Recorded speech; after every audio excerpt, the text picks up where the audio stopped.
uwager.lv, sportsbook, and casino. Sign up today at uwager.lv, the premier online sportsbook, taking wagers since 1998. The most player-friendly lines, weekly juice specials, and a true dime line in MLB. Unique casino platforms with thousands of games. Play poker, high stakes, low stakes, or tournament play. uwager.lv, what we offer. Free same-day payouts. Customer service and wagering support, 24/7, year-round. Free monthly rebates on your action and daily casino rebates. Contests, free bets, best bonuses, and giveaways. Generous referral program. Get an 80% free play bonus on your first deposit, up to $1,000. Sign up today, and use promo code SPORTSWEB. Remember, you can't win if you don't play.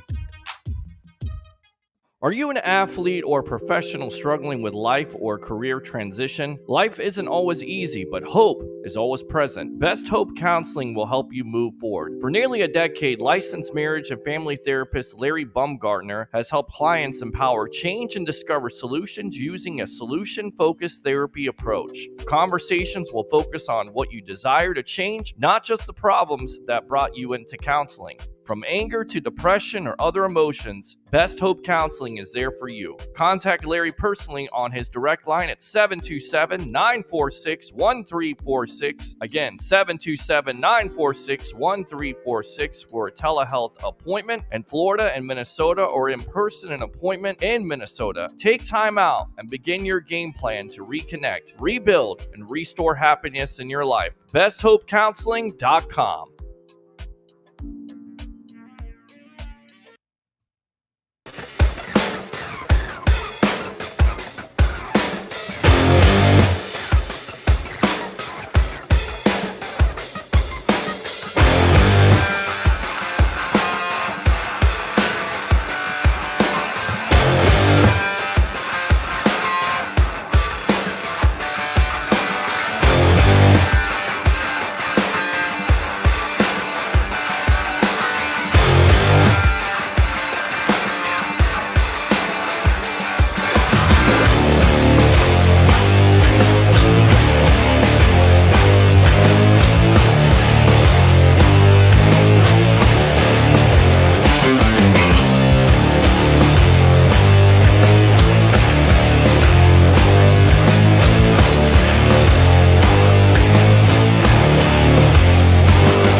going on, guys? Welcome back to another edition of the evolution of Sports Talk Television. It's the Sports Web. I'm your host, Peter Blake, giving you something to think about. It's good to be back. Hopefully you guys missed me. Of course, we got Bucs versus the Vikings on Sunday afternoon. You got real football coming up tomorrow night. Kansas City versus the Lions.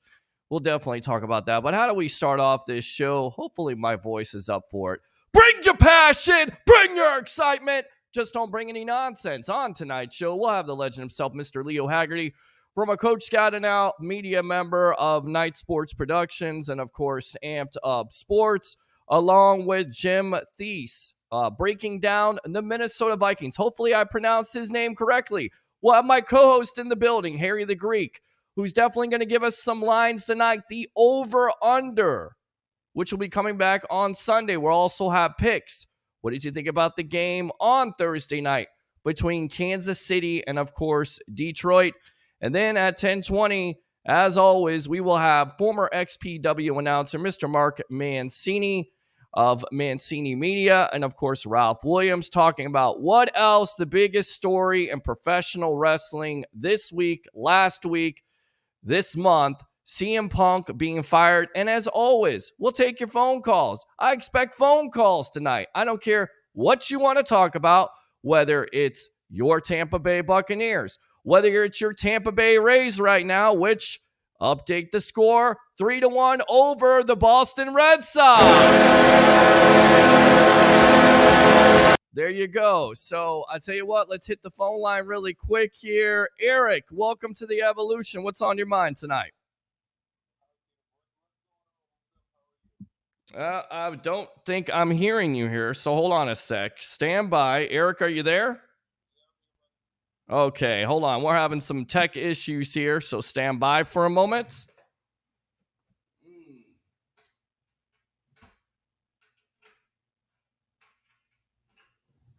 Are you there, Eric? Wow, I don't know what is going on here right now, so just stand by.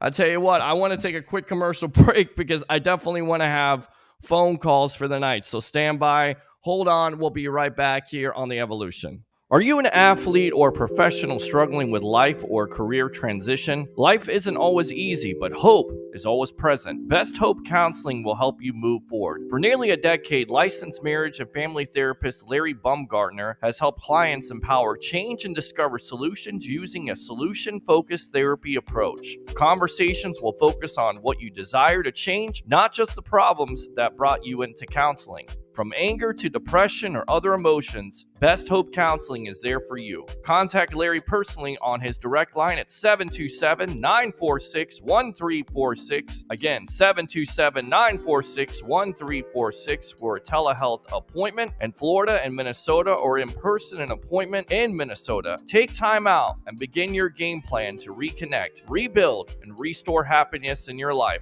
BestHopeCounseling.com. All right, sorry about that. Do we got Eric on the line?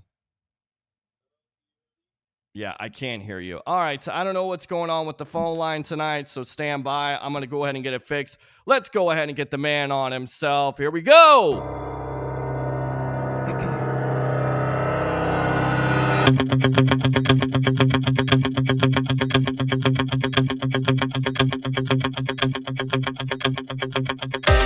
Coach Scouting Out media member of Night Sports Productions and Amped Up Sports. Let's go out to Leo Haggerty. Welcome to the Evolution of Sports Talk Television.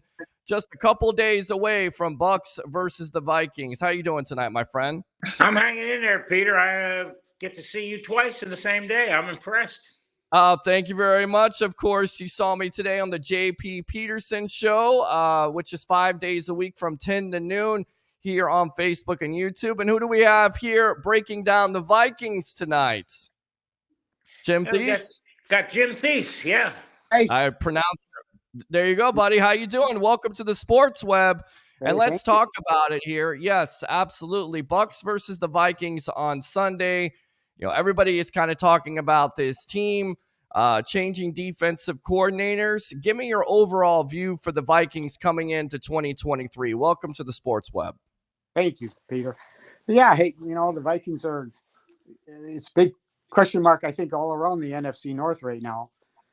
As you mentioned, Flores comes in. Brian Flores, has got to do something with the defense. They, they held them back. And even though they had a great record, they did hold them back last year. And he's got to come up with something. And he doesn't have a lot of, highly skilled players out there. A couple of them, Harrison Smith, Daniel Hunter. But after that, you could see a lot of people in the lineup. So, defensively, I think is the big question for the Vikings this year. Offensively, obviously, Kirk Cousins is a, proven quarterback, and Justin Jefferson is, the best receiver, I think, anyway, in the NFL right now. So, the running game, they lost Cook, but they've got a couple guys who are going to do it by committee, and we'll see what happens. So. Overall, I think the offense will be okay. The defense is going to be the big question. Hey, Jim, I'm going to throw a question out to you real quick.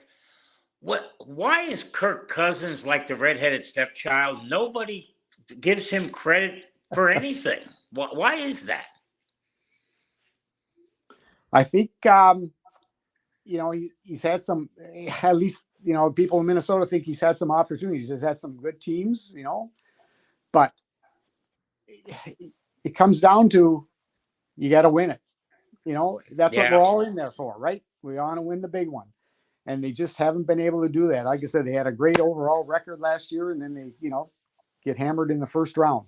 So that's it. Again, he's very capable, does a great job, but he just has to get right now. They just want to get past the first round.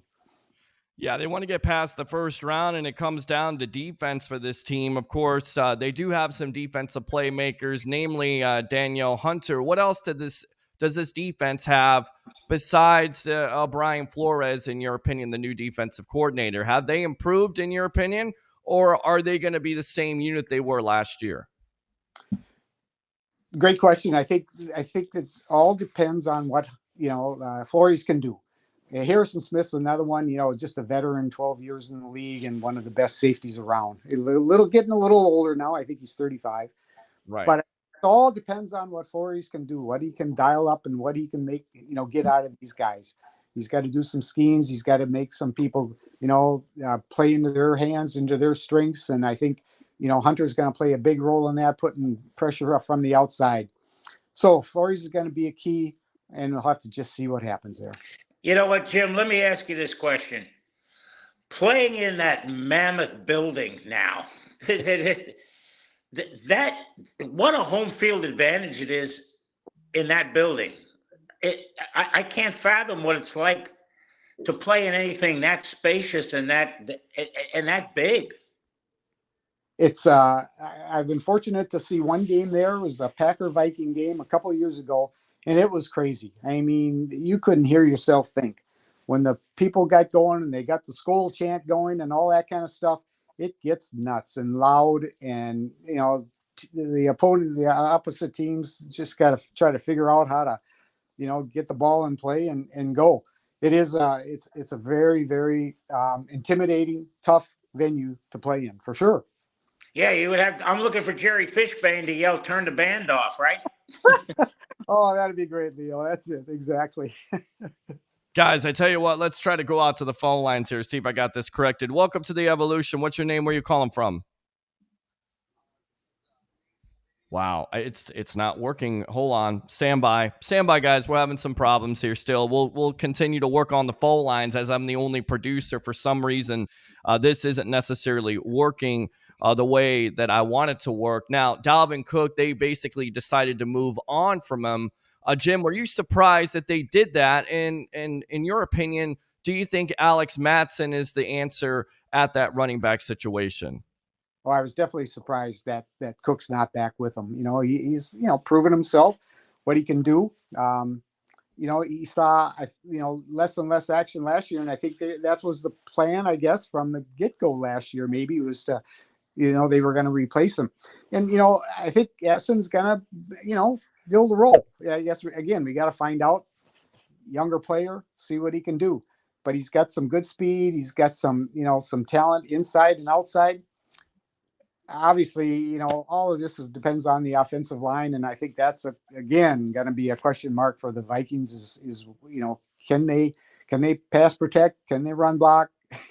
All those basic questions that we've got. But I think they're going to obviously rely on the passing game, and hopefully they can get some running game out of somebody. And then they've got they've added a very good tight end in Hawkinson. He's going to take the pressure off of Jefferson, because after Jefferson and the wide receiver spots, really not much, not a lot of experience, not much to go there. But the tight end's going to help him out there, Hawkinson. Jim, that brings me to the next question. Adam Thielen, why? Oh, I agree. Wholeheartedly. He'd be such a key number 2 right now, and he's obviously gone. And I don't understand. I'm not sure about the money and all that kind of stuff, and what's going on, and health, and all those kinds of things. But I that was a mistake. I think, and hopefully the Vikings aren't going to pay too dearly for that. You know what, Jim? While you're talking about that, let's go to the other side of the football. Linebacker Kendrick, another one. I mean, it was like they were cleaning house up there. Yep. Yeah, you got it right, Leo. A very talented player, had a great year last year. Now he's gone. So, I don't get it. I don't know if Flores had, input in that. Maybe he didn't, he's got some other ideas he wants to do, and he wants to bring in, his own type of personnel to get it done. But we'll find out Sunday for sure. All right, guys, I tell you what, I got to get out to my co-host here, Mr. Harry the Greek. Here we go. Professional handicapper extraordinaire here on the Sports Web, also guest on the JP Peterson Show tomorrow. Mr. Harry the Greek, welcome to the Evolution, as we are trying to get the phone lines up, because I know your Bucs fans out there have lots of questions for these guests.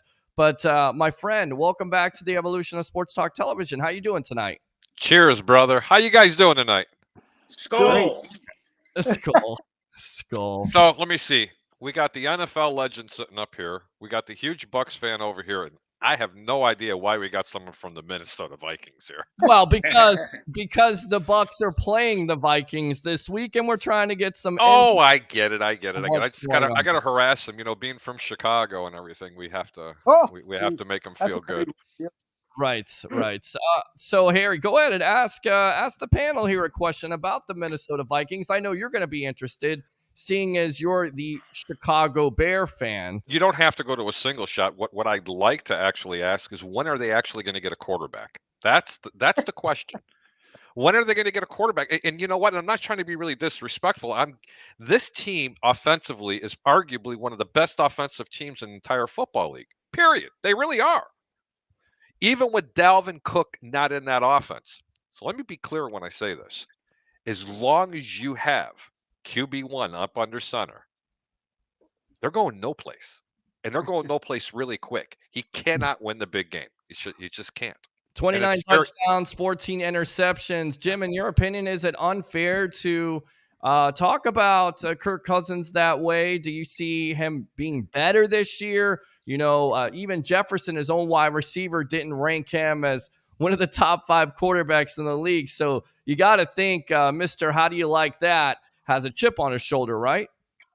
Well, you would think so after all that. But again, as we all talked about, he's got to prove it. He's got to win the big ones, which he hasn't been able to do yet. Now, the popular press up here has been talking just about what we're talking about here is, what's going to happen in the future. It's going to depend on what he can do this year. If he has a great year and he gets into the Super Bowl or wherever, he'll be back. If not, it's goodbye. And who knows what's going to happen after that. Nobody has any idea of, what they're going to do. But haven't they been saying this about Kirk Cousins, honestly, since he's left Washington? Look, I remember when the Bears, I was excited when he was going to leave Washington, because Chicago was going to be the team that he was going to go play for. I don't know if people realize that or not. They were this close to signing Kirk Cousins. And I'm like, man, I really wouldn't mind having him. He reminded me of a little bit more polished Rex Grossman, which I really did like Rex Grossman. He just made a lot of dumb errors. But this guy cannot win a big game. He finally won a Monday night game. It was against the Bears, and it was last year. I mean, it's listen, I'm a person that's been gambling for years, and let me be very clear when I say this. I don't ever bet against streaks. If a team's won 10 in a row, you don't bet for them to lose because you think they're on the do theory. So when you lose 10 or 11 consecutive primetime games and you finally win one, what do you think, you've came out of your shell? No, it means you're 1 for 10. You know, it's an issue. Plus, offensively, they're not going to be challenged this year. Defensively, this team is going to be challenged. And without having Dalvin Cook, I think they're going to lose a little bit of that security blanket. And I really love his thoughts on it because, again, the Minnesota Vikings are favored to win this division. I don't see why. Nope, I agree on. I'll tell you what, Jim, I'm gonna throw it back at you too. The Vikings by default win the division, maybe? Not this year. Yeah, I don't know. I think the NFC North is maybe the worst division in football. Honestly. No, you haven't seen the NFC South, sir. Okay. I'll pass on that. And that's the truth. Yeah. In fact, Sports Illustrated picked the Bucs, right, to go 3-14. Then I read a little further, and another guy picked them 2-15. I'm going, wait a second, what am I looking at here? That's crazy. Yeah. I mean, well, how do you see this Tampa Bay Buccaneer team in this matchup on Sunday, Jim? I don't know a lot about the Bucs. Obviously they haven't been, picked to do much, according to, what Leo says. But I think at home, with the Vikings at home, and the one thing I was thinking about earlier today is this is a huge, huge game for the Vikings because, again, I think the North, the NFC North is pretty even. There's some new people, obviously, in Green Bay, and things are going on there. And Chicago's, up and coming. They say Detroit, earlier they were going to be the team that was going to win this thing in the North. So they're all important. That's an old cliche, but I think the Vikings, if they can get off on the right foot Sunday against whoever they're playing, and obviously the Bucs, I think that's going to help a lot and, build some confidence, keep the fans going and things like that. So huge game for the Vikings. We'll have to see how it plays out.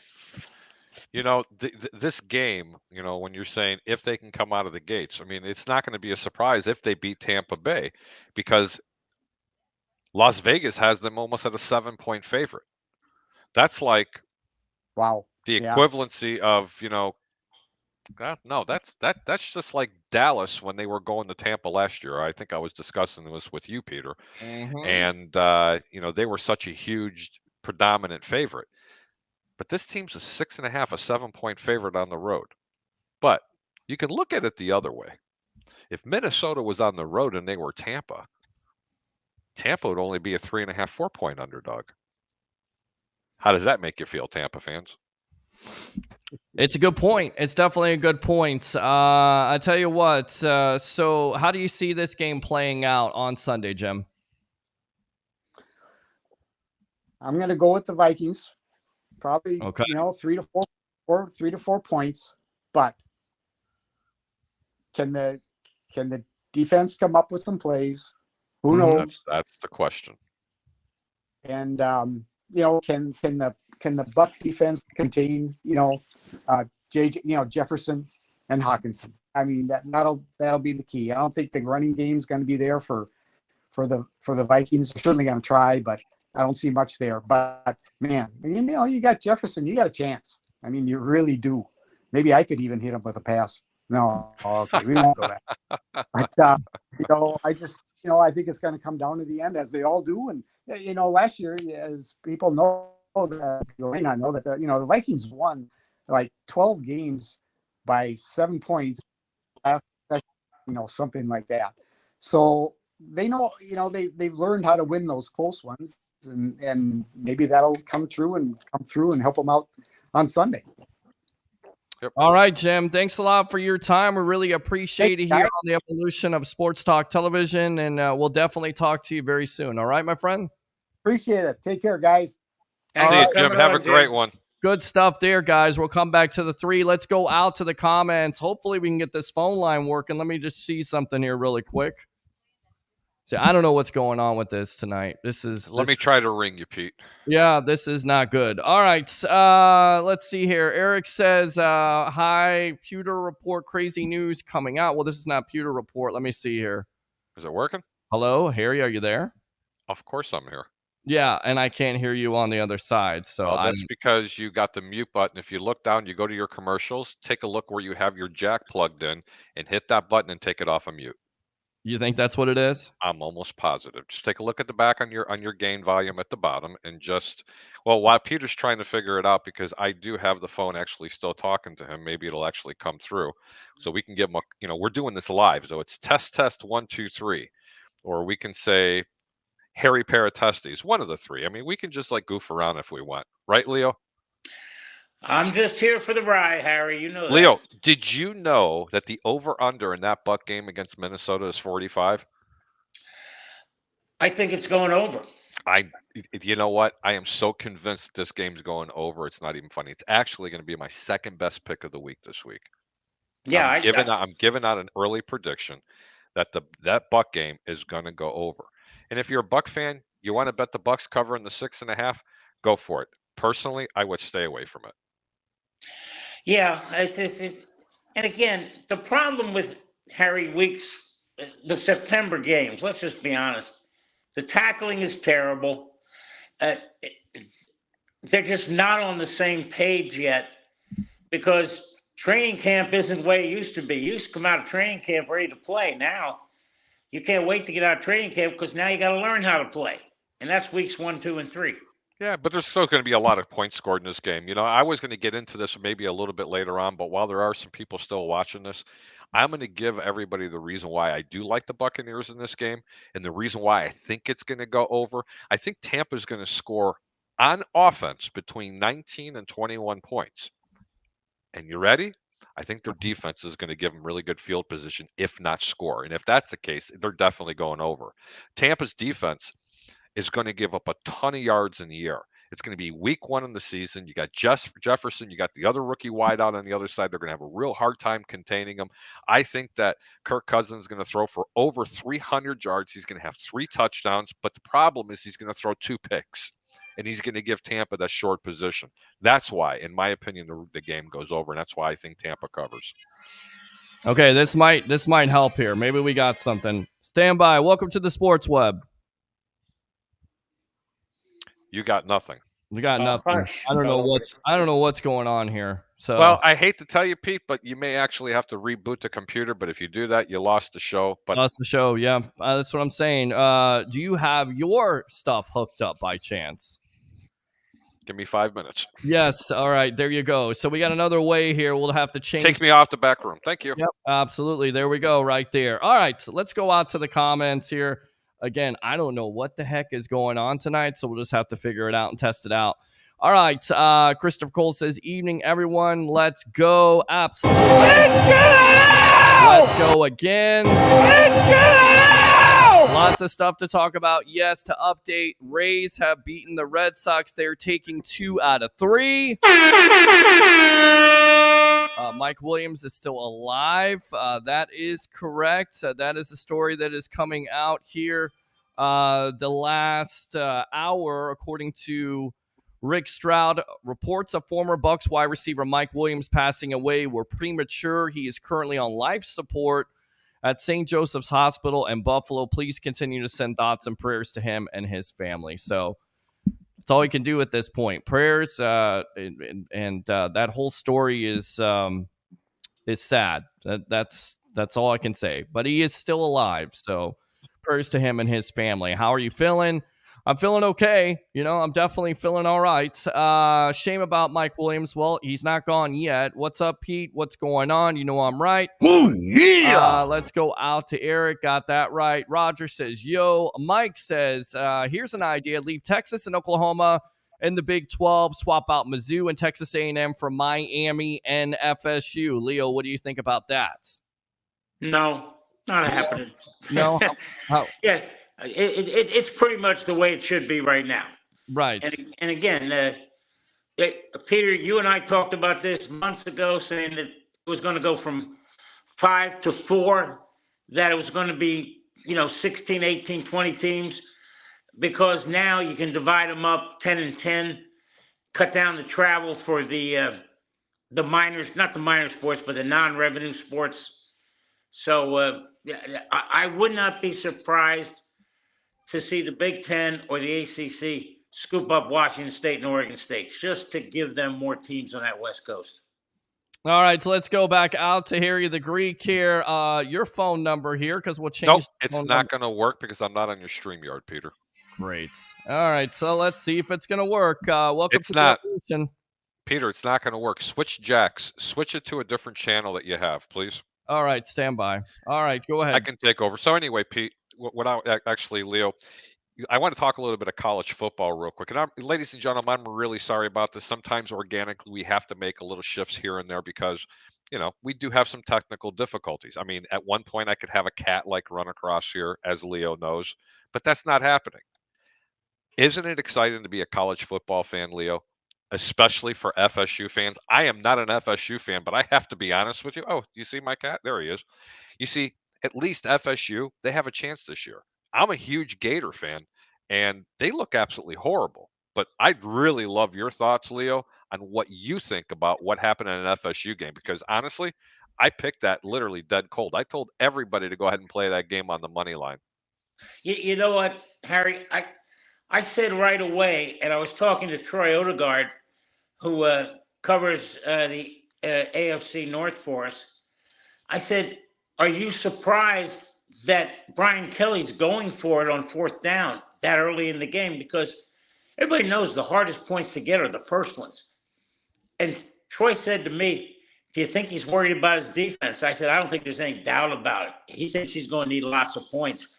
And so see why. I tell you what, the college game has evolved so much. Yeah. Into just spread you out, get the ball out in a hurry, and bang. This is crazy. This is crazy. Because now you've got guys out there on an island, and if the guy misses a tackle, it's first down before you get another guy out there because they're so spread out all over the field. So, but I kind of put out today, let's push the brakes a little bit. Florida State did look good, but they're not going 15-0. No. I never said they're going to go 15-0. No. I didn't mean you, Harry. Right. But we got that. You got Colorado. Everybody's saying, well, they're going to run out of bodies by week 5 or 6. Well, eventually they are. But, I am going to tell you this. The ACC's up in the air because Florida State, I have to tell you, they look dominant. I mean, they look dominant compared to Clemson. So did North Carolina. Yeah. They sure did. But there's a huge difference, and I'm going to tell you this right now. Clemson is not the team that they were. I said this in the J.P. Peterson show before this weekend's games. And I said, bet Florida State, take them on the money line, forget the points. And you know what? If you don't have the cojones, don't do it. But play Duke because Clemson is not as good as what people think they're going to be this year. They are going to be regressing very badly this year. You know what, Harry? It's literally like a plane coming down. I got to disagree with you on that because watching the game. That's Duke. Yeah, Harry, when you fumble the ball on the opposing 1-yard line, not once but twice, and you get 2 field goals blocked, that's 20 points you left on the field. It should have been 28-27. And you know what? And I agree with that, but you're also talking about a 20-plus favorite team. You never should even be put in those kind of positions. Great football teams don't make those kind of mistakes against subpar teams. And when you do, you're not a great team. Hey, you know what, Harry? I think we better take a look at Duke a little bit stronger than what people think. It's not round ball season. Duke got offensive players, which is smart because that's what the game is evolving into. I got to outscore the other team. And you look at what's going on, Duke looks good. How about the Pac-12 going 13-0 in the first 2 weeks? That's phenomenal. Yeah, I have never seen that happen. Okay. No. And you can kind of see a little bit of the tide shifting back and forth, but let's be real. I mean,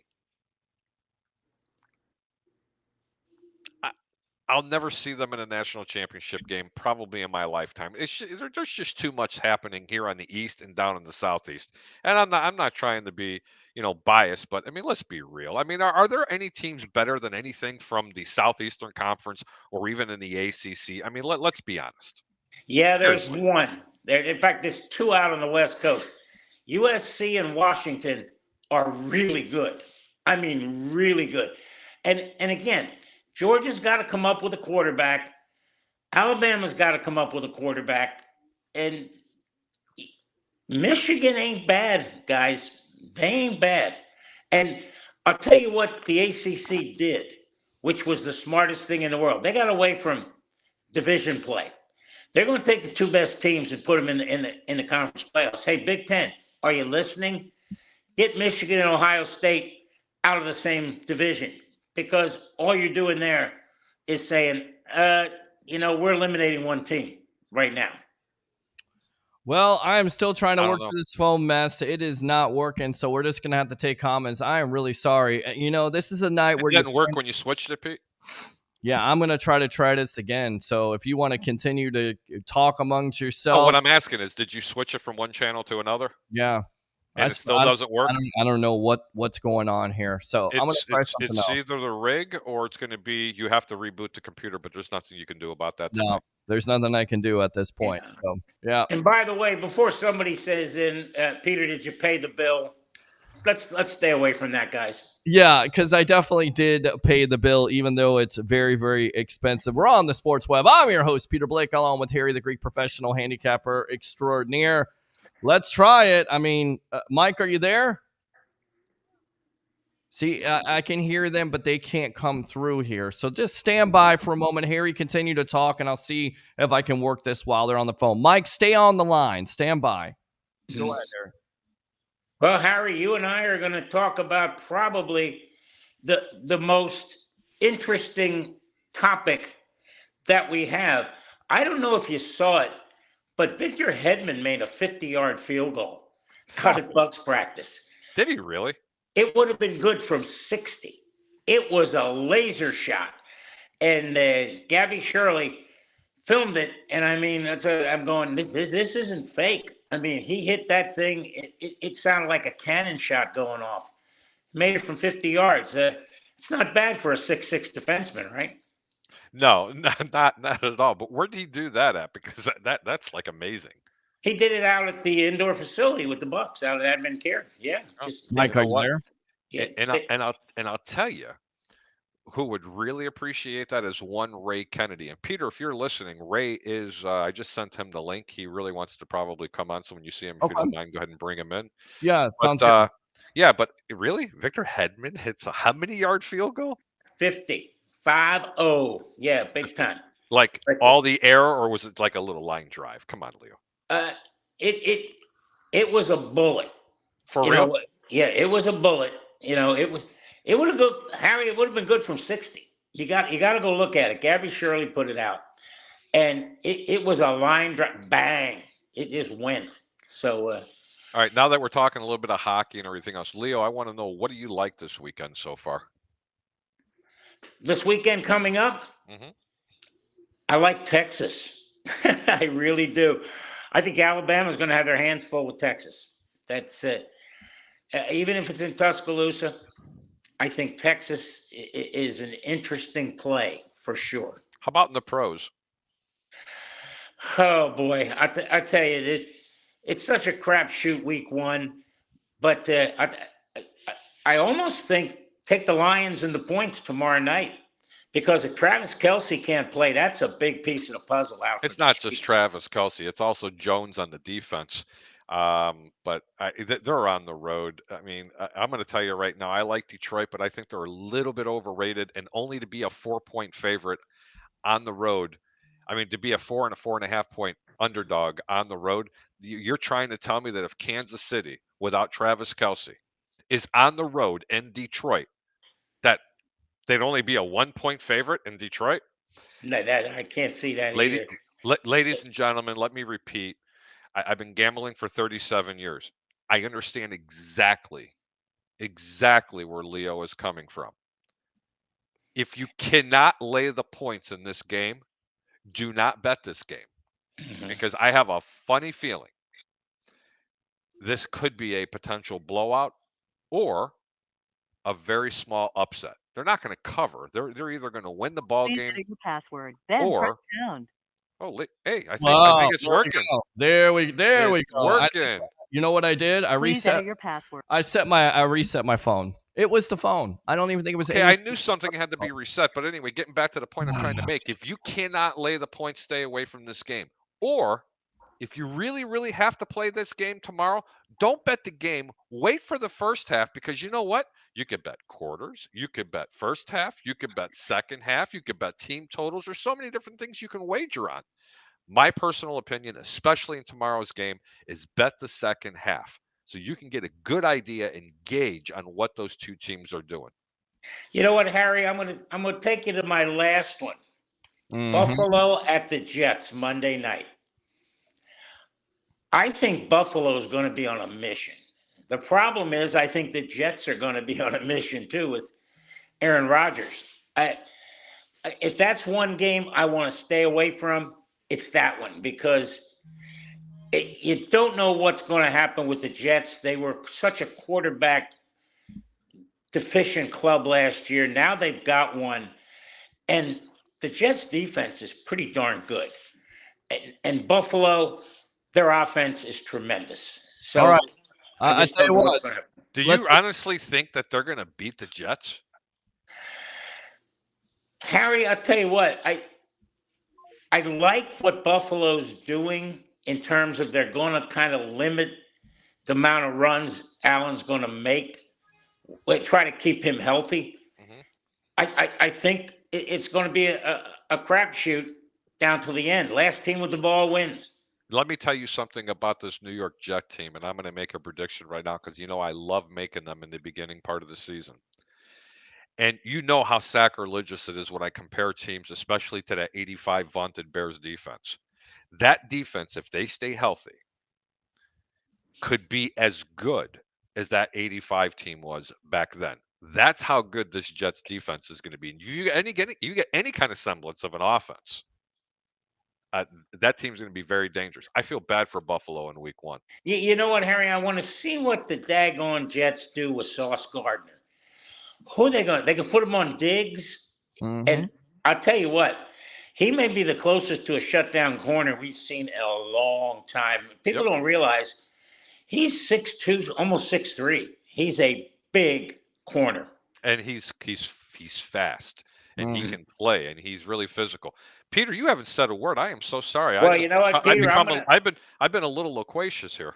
No, that's okay, guys. I'm trying to get this phone line working, and I saw Ray. Ray, if you want to get back in here, I sent Ray the yeah, and I seen him, and then he's gone. So I don't know if it's Wi-Fi issues or what. It's just a weird night, you know. You know what, Peter? I'm gonna have to jump out because I got to do a lot of work to get set up for tomorrow night. What? Yes, we do have something going on tomorrow. What about 7 o'clock? Do me a favor, go back to a full screen on Leo. I see the word little. Is that little Leo? No, that's little Angel. I thought you were wearing that for me, little Leo. Nope. That's our granddaughter that we lost at birth. I'm so sorry. I'm so sorry. But that is a really, really cool shirt. It is. I wish I could show you the back because it's pretty neat. But I'll wear it backwards next week. So, but guys, I'm gonna have to get out because we got almost all of our 16 guys coming on tomorrow. We may have all of them to talk NFL and come from there. So, gentlemen, it's been as usual a pleasure. And Harry, keep an eye on that cat, will you? You know what? I've got them all around here, and Bandit is just awesome.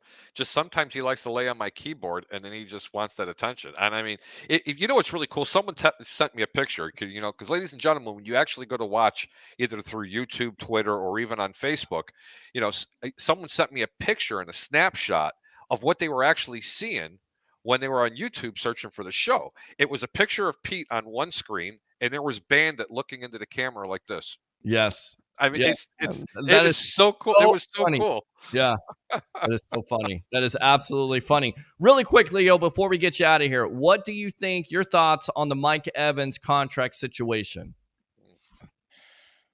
Well, I'll tell you what, Peter. I think the Bucs are dropping the ball here because this is the guy who needs to show up every week. Him and Chris Godwin, because I don't think they have the offensive line to do what they need to do.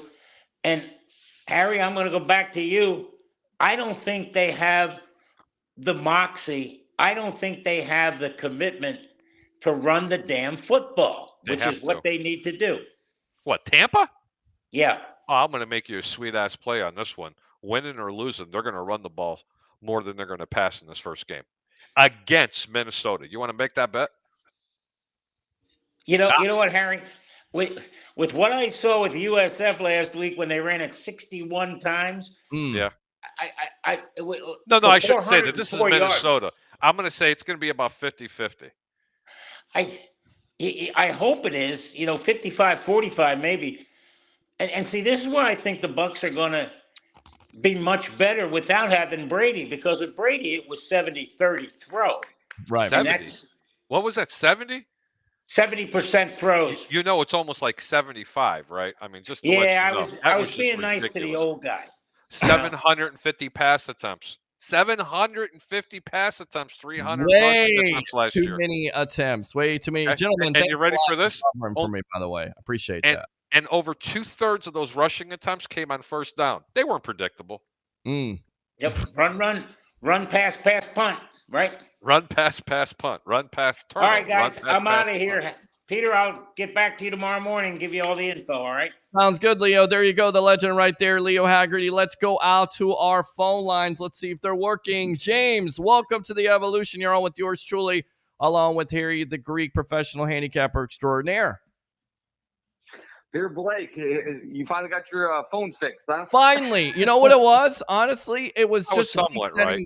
It was resetting the phone. That's what it comes down to. I was somewhat right. I said you had to reset something. Your brain, your phone, the computer. The phone, the brain. I don't know. I'm asking for phone calls. Everybody's trying to call. Nobody can hear anything. All right, James, let me have it. You're a Jets fan. How excited are you about the Jets this year? Well, to be honest with you, I think it's Super Bowl or bust this year. Super Bowl or bust. Amen. That's it, man. I'm telling you right now, I think, I'd say, the worst part was last year, Jets were, I think at one point were 7-3, if I'm not mistaken. Mm-hmm. And they lost what, eight games in a row or something like that. They lost the rest of the games this season. I forget how many it was. And the thing that really stood out to me was when they played the Patriots for the second time. Right. And it was like, if we just had a decent quarterback, you're going, we would have destroyed them. Here it is, 3-3, and we go ahead and punt the fucking ball. By the way, I'm sorry, can you curse on here? Or? It's almost 10 o'clock. We'll let it slide. It's almost easy with the F words, but I understand the passion. He's a Jet. I get it. Just end the season. No, I'm just joking, James. I don't want to get you in trouble or anything. That's the reason I'm asking. So that's okay. No, we're fine. We're fine. We're fine. Sponsors understand. Gotcha. With that being said, it was like, here we put the ball away, which we should have gone ahead and punted out of bounds, and we put it in bounds, and the guy runs it back for 70, 80 yards, whatever the hell it was, and we lost 10-3 with 2 seconds left on the clock, and it's like you're going, if we just had a decent quarterback, oh my god, now we have Aaron Rodgers, and we not only have Aaron Rodgers, but it's like. We have Breece Hall, who's back. Yeah. And Breece Hall, don't expect too much out of Breece Hall in the beginning. Hold on, James. Don't expect too much out of Breece Hall. That ACL is very hard to come back from. Very, very, very difficult. He's going to be used on sporadic things. You're not going to see really too much from him until later on in the year as he starts to get more and more of those reps. You might be right about that. They wouldn't. I don't think they would have brought him back in the fact that, they wouldn't have brought him back in the fact that, if they knew, they didn't know that he was okay. And then the fact is, our backfield, even without Breece Hall was phenomenal. And then Dalvin Cook is a luxury. I mean, he really is. A luxury? He's a top 5 running back in the National Football League. Yes, That's not a luxury. I don't know what the Vikings are doing. Honestly, I have no idea what the Vikings are doing. I love Breece Hall, but he's not Dalvin Cook, man. No. I'm going to say this, boys. I think Breece Hall is better than Dalvin Cook. I'm not ready to go there yet. You can't even seriously. Yeah, I can't go there. I love the enthusiasm being a Jets fan. You can say whatever you want. I'm just telling you right now, from what I had seen from those first 4 or 5 games, I'm telling you right now. I mean, the body of work is not you can't even make the comparison at this point. You got Dalvin Cook, who's been in the league for how long now? Come on now. Time out. Listen, love Breece Hall. Time out. Hold on. Dalvin Cook, his numbers have decreased every single year because of injuries. Well, I mean, again, if you're hurt, I mean, who cares? Well, because you're talking about Breece Hall, who's coming off a big-time injury. So he's come on, coming off an ACL, man. In his first year. Right, but a first year, you're comparing Cook, who's a veteran. That's the reason why you get Cook in the first place. Come on now, make sense now. James, the reality is this. I love your passion, and there's nothing wrong with it, and you're definitely entitled to an opinion like that. But let's be real. Breece Hall may never even be the running back that everybody thought he was going to be. ACLs can really make someone look very pedestrian, and the fact is that vast majority of the running backs in the National Football League that had an ACL don't ever make it back to 100. That's the reality. There are only so many Adrian Petersons that are going to be out there. I can name 11 other running backs. All I got to do is get my pad out since that ACL tear that Adrian Peterson have never became a shell of what they were. And you're talking about a kid that's essentially going to be a rookie who's still young. But my Lord, man, that's a very difficult injury to come back from. Again, I appreciate your passion, but you cannot compare those 2 running backs at this point. What's the record you're looking at? Because I agree with you. I'm picking the Jets to win that division. I got the Jets beating Buffalo week 1. I have the Jets not only beating them week 1. Here's something for Jets fans out there. The New England Patriots are finishing dead last in the division this year. The Jets will be winning that division. You can give me the dead man's I agree with you. No, I completely agree with you when it comes to the New England Patriots. I think they're a dead last team. Listen, this is the closest thing I can get the green on today. I am supporting this team, even though I absolutely despise Aaron Rodgers. Right. Okay? But I am a supporter of this New York Jets team because I'm going to tell you what, it's time they come out of the shadows. It's time they put an ass whooping on some teams because they were the doormat of the National Football League for so many years. And I'm telling you right now, that defense, James, I don't know if you had a chance to hear this, but here's my prediction.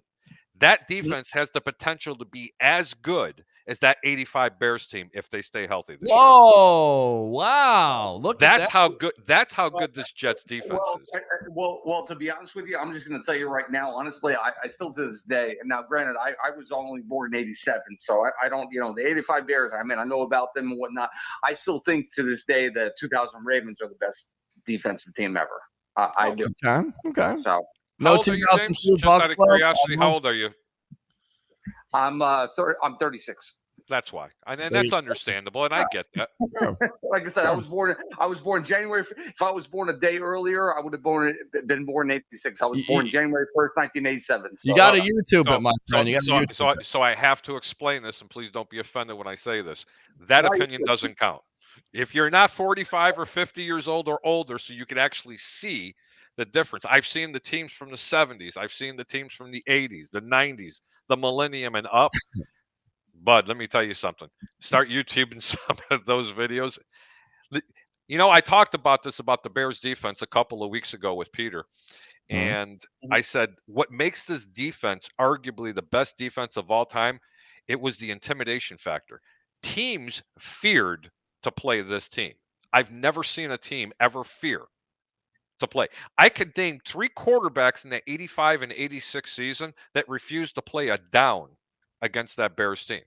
That's how intimidating it was. I never seen Baltimore. I never seen Tampa. I never seen the Steel Curtain or Doomsday defense ever do that to a team.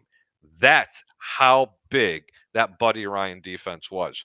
But you know what? You're going to see something really close to it And you've got that sitting in your backyard right there in New York. James, we're going to let you go, man. Great call as always. Definitely don't be a stranger. In fact, use the second call. If you got something on your mind, that's what you get here on the Sports Web. Good call. Use the second call, and definitely don't be a stranger on the Evolution, especially if they lose coming forward here or going forward. Thanks a lot for the call.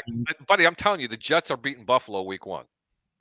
Oh, yeah. Take that to the bank. I agree with you. Take that to the bank this week. I completely agree with you. All right, open phone lines. We finally got it straight. 727-255-0391. It's 727-255-0391. The other number, in case you can't get through, 727-409-7528. Again, 727-409-7528. Eric, welcome to the Evolution. What's on your mind tonight? What's up, Peter Blake? What's going on, buddy? What now? Voicemail. Yes, we had some problems there. Yes. What I'm saying, man, don't be surprised. The Jets not going to the damn Super Bowl. Jets are not going to the Super Bowl. Why do you say that? It's still Kansas City. So Kansas City or bust. Even with Travis Kelce banged up, I mean that's Patrick Mahomes' number one weapon. Chris Jones is not there. Hold up. Without Tyreek Hill.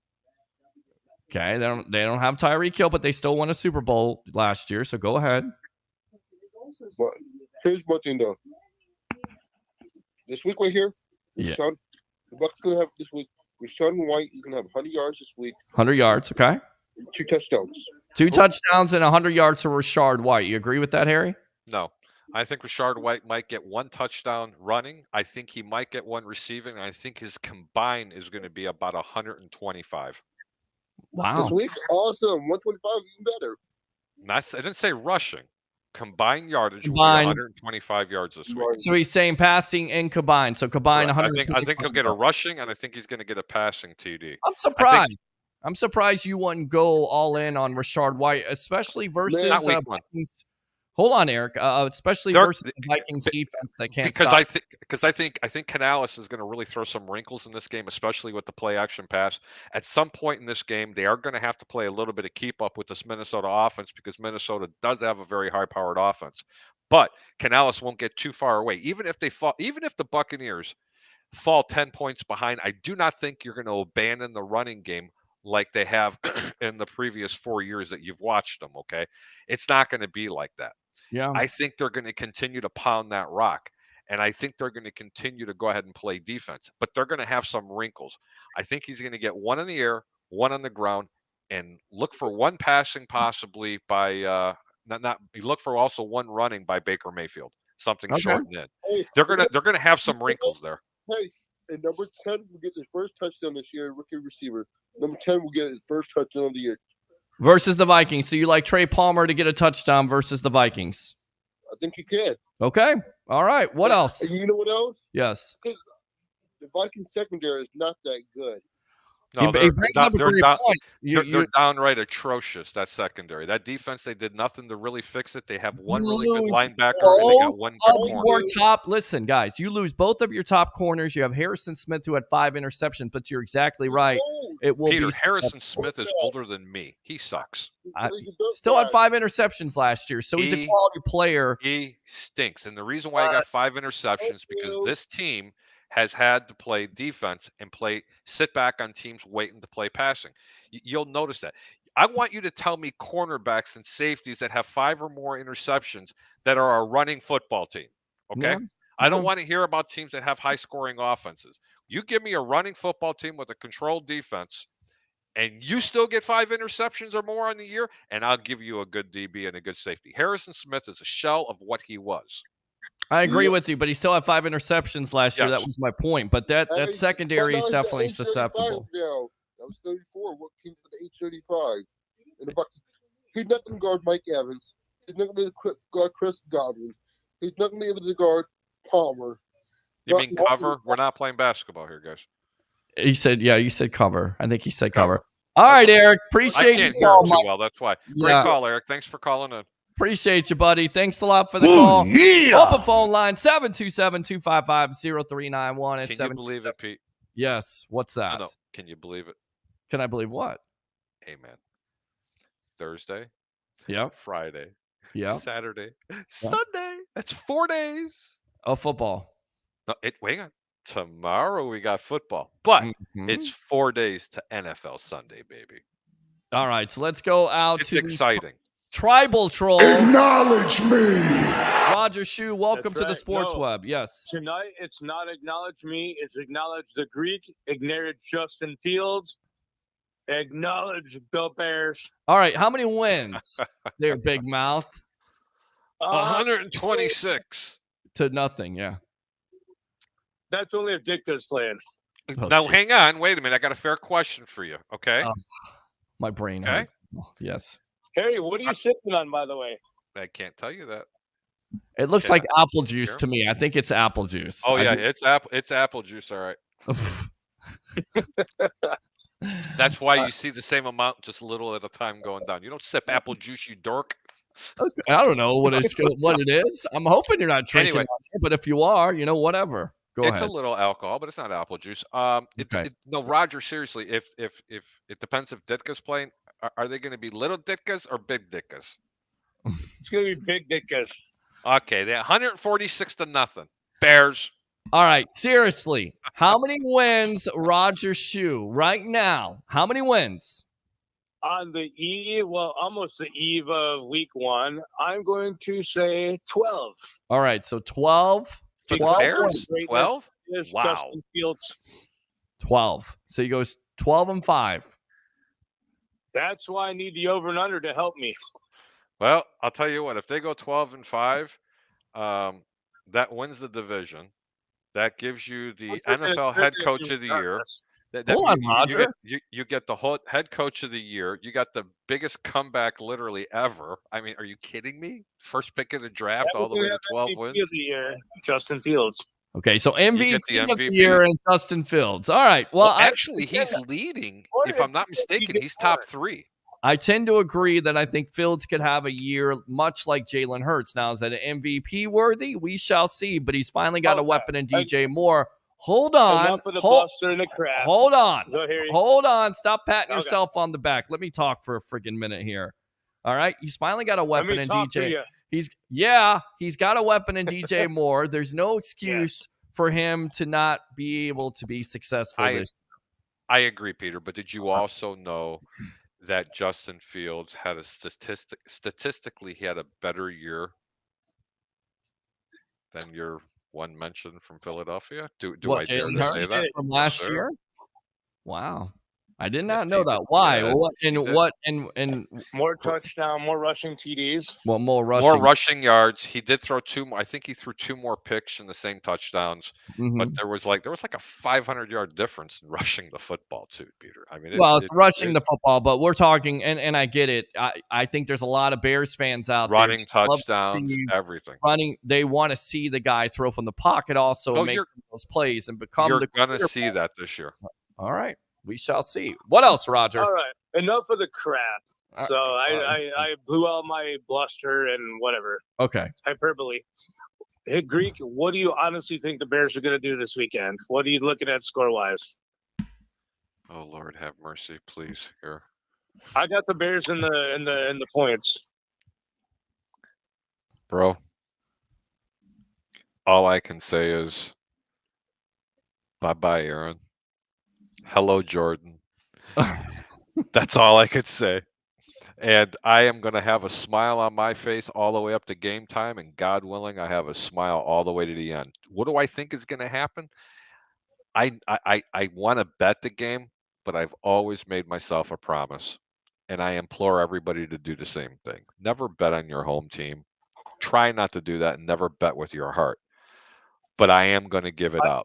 Take Chicago, lay the points. They are the let me this feels good coming off my tongue. They're the favorite in this game. Okay?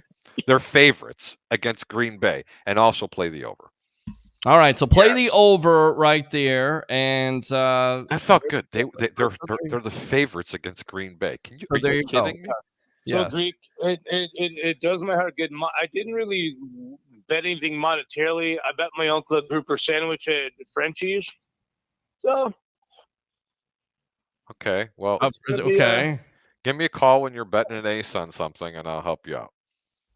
Well, yeah, I'm going to be doing that very, very soon. I mean, this is just like week one. My uncle's a lifelong Packers fan. You know, there's one in every family, unfortunately. Well, I'll tell you what. This is how you make some money. Tomorrow, you bet your 100, and you bet Mhm. Kansas City minus the 4 or 4.5 points. You win that money, and then you bet the over in the Buccaneer game, which is 12 o'clock. And then from Oh, there, no, you you take get- all your winnings and you bet it on the over in the Chicago Green Bay game, or you parlay at Chicago in the over, and it sounds good.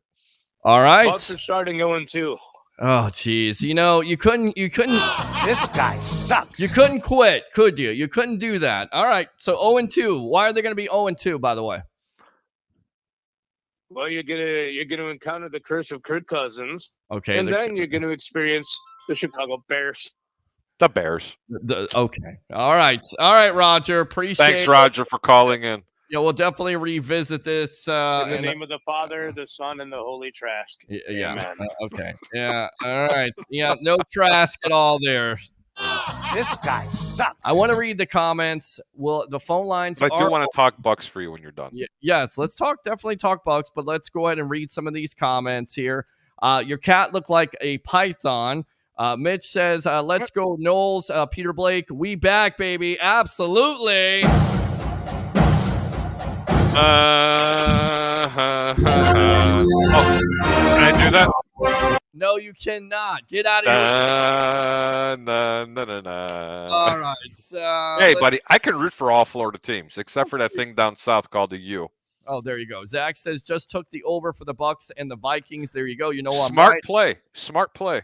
Chicago fans always overhype their teams. Nothing new, Roger. It's something to do with living in a I'm not going to go communist city. I'd like to respond to it. That is a great comment, but we don't overhype our teams. But the other part of the comment, I totally agree with you.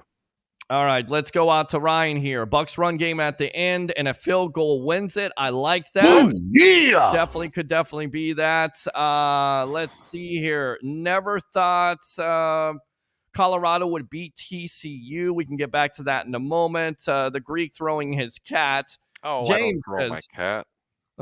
Florida allows 3.5 per rush, held Utah at 165 yards passing. I get it, they lost, but 2 plays make Florida within striking distance, and Florida had the opportunity to compete in the game. The problem is you're 1 for 13 on third down, and furthermore, you give up 5 sacks for the night. And how many times in the red zone?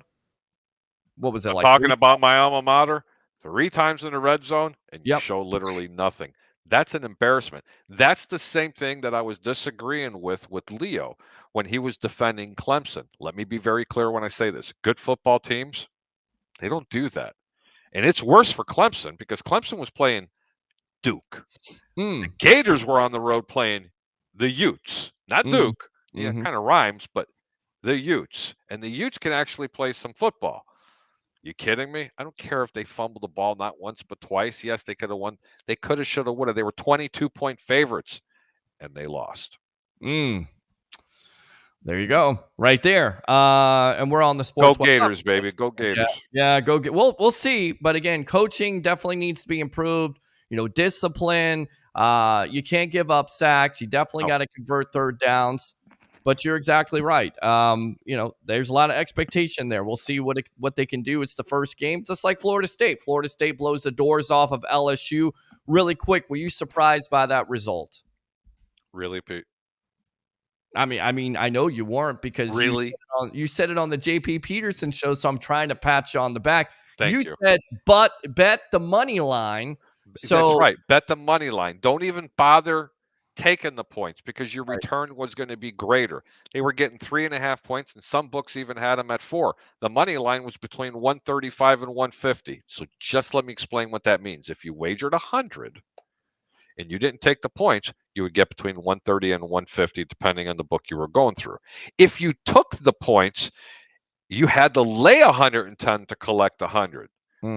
Smart play. Was I surprised? Absolutely not. I was very, very impressed with that game, and I was so happy that game. And the other game was a loser because I told everybody to go ahead and bet the over.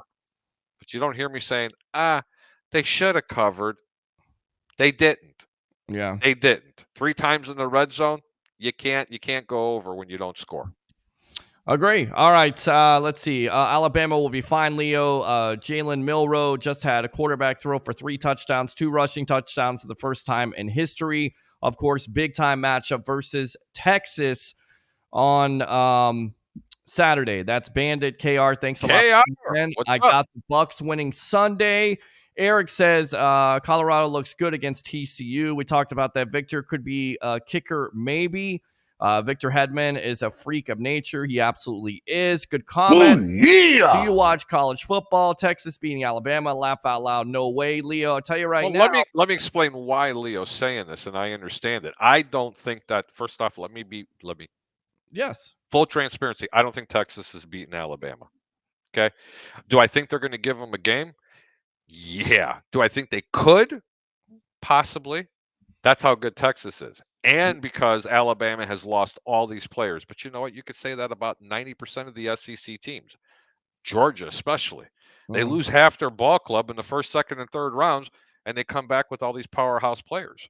The same way Alabama does. Don't get too overly hyped and stay away from that game. Again, if you want to bet that game, bet the second half. Not the game. Bet the second half so you can see who's actually winning between the trenches. Love it. All right. I still think Texas could win that game because they had an opportunity last year to win that game. And you look at what Alabama has lost. You know, you lose Anderson. Of course, you lose Bryce Young. Texas seems like they could be on a mission, but you don't know because you don't know what Alabama has at this point. It's a young quarterback. Again, they had some losses offensively and defensively. I'll be curious to see.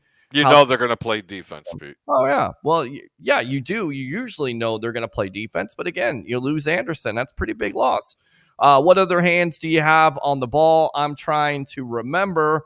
Eric says Bengals and Browns stay away too. Actually, no. Do not stay away from that game. I really like Cincinnati, but not in this game. Not in this game. And I don't like anything to do with Cleveland, from the city to the fans to the teams to the players or anything else. But Cleveland, home team underdog. If you got the extra cash, bet them on the money line. Joe Burrow for you. The reason why you stay away from that game is because of Joe Burrow, in your opinion? Okay. Yes, and they're on the road. And unfortunately, one particular QB1 for Cleveland is going to have to really prove himself. And I think he's going to come out and try to ball. I think Deshaun Watson's going to come out and play really, really well in this game because a lot of people are going to be expecting it. Because I'm going to tell you right now, if he does not pan out in the first 3 or 4 weeks, this Cleveland fans will be clamoring for this. They're going to go as far as going, you know what? You sold your soul to the devil. You got this guy. It already gave us a black eye with all the allegations.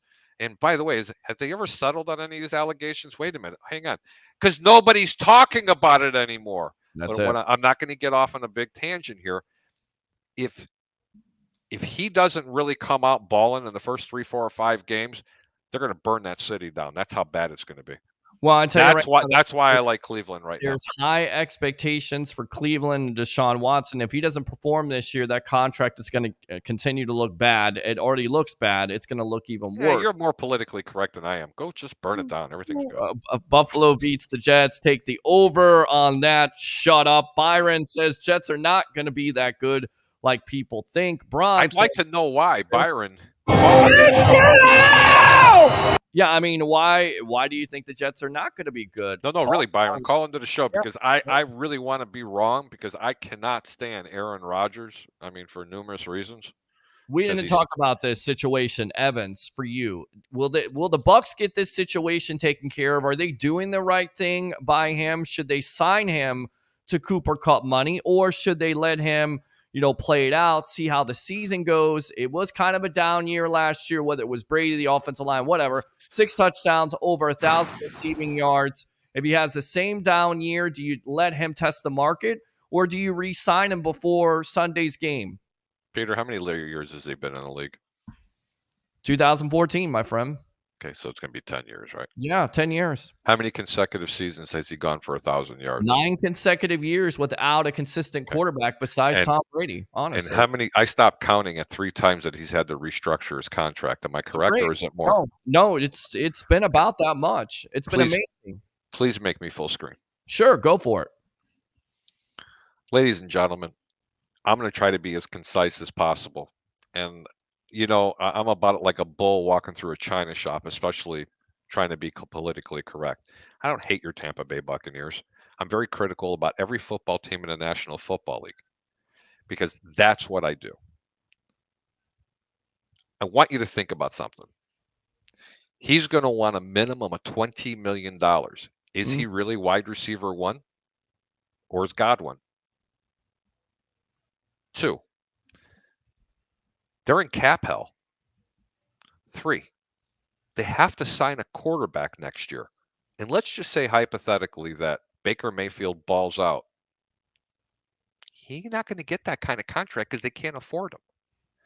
Do you think that the Tampa Bay Buccaneers are going to be able to afford Mike Evans, Chris Godwin, and say a Baker Mayfield? You are talking now almost $90 million against the cap. $90 million with 3 people. And you haven't even started talking about signing your defenses. So the answer, let him go if he has to go. He's brought a championship to Tampa Bay. He's one of the all-time best receivers of all time. But when is it going to be about the player? When he's going to make his money? And again, I'm not talking out of both sides of my mouth because you'll hear me talk about numerous times that the organization, go ahead and work for a little bit less money. It's about the championships. Well, he's done that. It's time for him to collect his money. And shame on you if he does leave and then you become anti-Mike Evans. I don't think anybody ever becomes anti. They could because they're going to say, he turned his back to us and he left us to make more money. Please understand he's had to restructure his deal 3 times. It doesn't mean he didn't get paid. Right. But has he been paid like he should? The answer is no. Not even close. If he does take a deal and he gives him a team-friendly discount, how much do you think a team-friendly discount is going to be? Do you think he'll take less than $20 million? If he does, that's fantastic. But don't hold your breath. I don't think that's ever going to happen. And rightfully so, it shouldn't. He needs to be paid. I think he needs to be paid too. I think the Bucs will take care of it. How much it's going to be, that's their job. Again, he's getting up there in age, but he's still a talented receiver. I think he has a comeback year. I definitely think they'll get it taken care of, but you're exactly right. You have Tristan Wirfs, you have Antoine Winfield Jr., but I let those guys handle it. I have faith that they'll be able to handle it. And if he does have a down year, then his market may not be as high as he thinks it is. And going back to it, Jason Light, Mike Greenberg, they've taken the chance with Levante David. His market wasn't that high. Jamel Dean, he was getting better offers, but he decided to come back to Tampa. Tell you what, let's go out to Jim. Damn it, Jim. Welcome to the Evolution. You're on with yours truly, along with professional handicapper extraordinaire, Mr. Harry the Greek. Yeah, I was listening to y'all talk about Mike Evans. Yeah. Is his contract up again?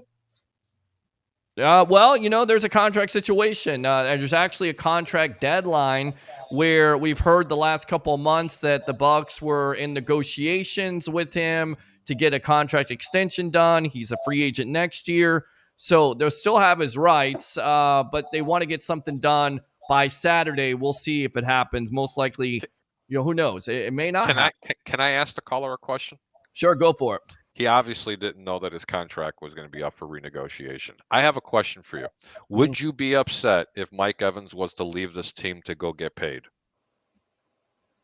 No, I wouldn't be. Okay, can you tell me why? Is it because the Bucs will pay him?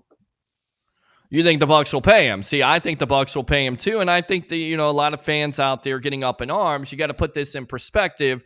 It's all about negotiation. Whether his agent is calling out ownership as a tactic for his client, I understand that, but also my question is, how much is he going to get paid too? And what are you going to do about paying? You're going to pay Baker Mayfield $8 million next year? No, because if he balls out this year, the guy's going to make $50 million. Where's the money coming from? That's what I need to know. I mean, the salary cap's going to raise. You're able not that much. Well, Shaq Barry just redid his contract, freed up $10 million. So it can be done. Ryan Jensen also freed up money. Again, I let those guys handle it.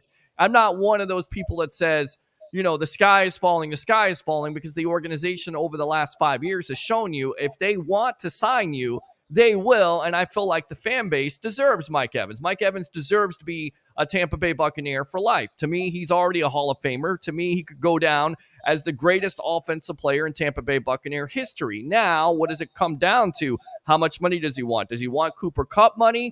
Do the Bucs view him as Cooper Kupp? Right now, that contract doesn't look very good. But in my opinion, he deserves it. I'm glad you didn't ask me that particular question. I don't think he deserves Cooper Kupp money. At this point in his career, Pete, it's going to be a stretch for him to get the 1,000 yards this year, especially in this type of offense where you're not throwing the ball 60 times a game, first and foremost. Two, my prediction is Chris Godwin's going to catch more touchdowns, and I didn't mean that. I think he's going to have more yards than Mike Evans because of this style of offense. And three, I mean, if this was 3 years ago, yes. Look, and for people that are out there thinking that Baker Mayfield's going to be the quarterback next year, who knows? Right. All I'm saying is if he has a good season and the tendencies on what the Tampa Bay Buccaneers have done and never have signed a quarterback to a second contract, okay, that was worth any kind of money, they were not going to be able to afford to do that. That's why Kyle Trask comes into play, because that's, in my personal opinion, that's the reason why Baker Mayfield's starting this year. It's going to be a lot easier after the break to be able to go to Trask if he's needed, because that's going to be their avenue to be able to sign Mike Evans. If Kyle Trask is here next year and Baker is not, then you can pay Mike Evans his money.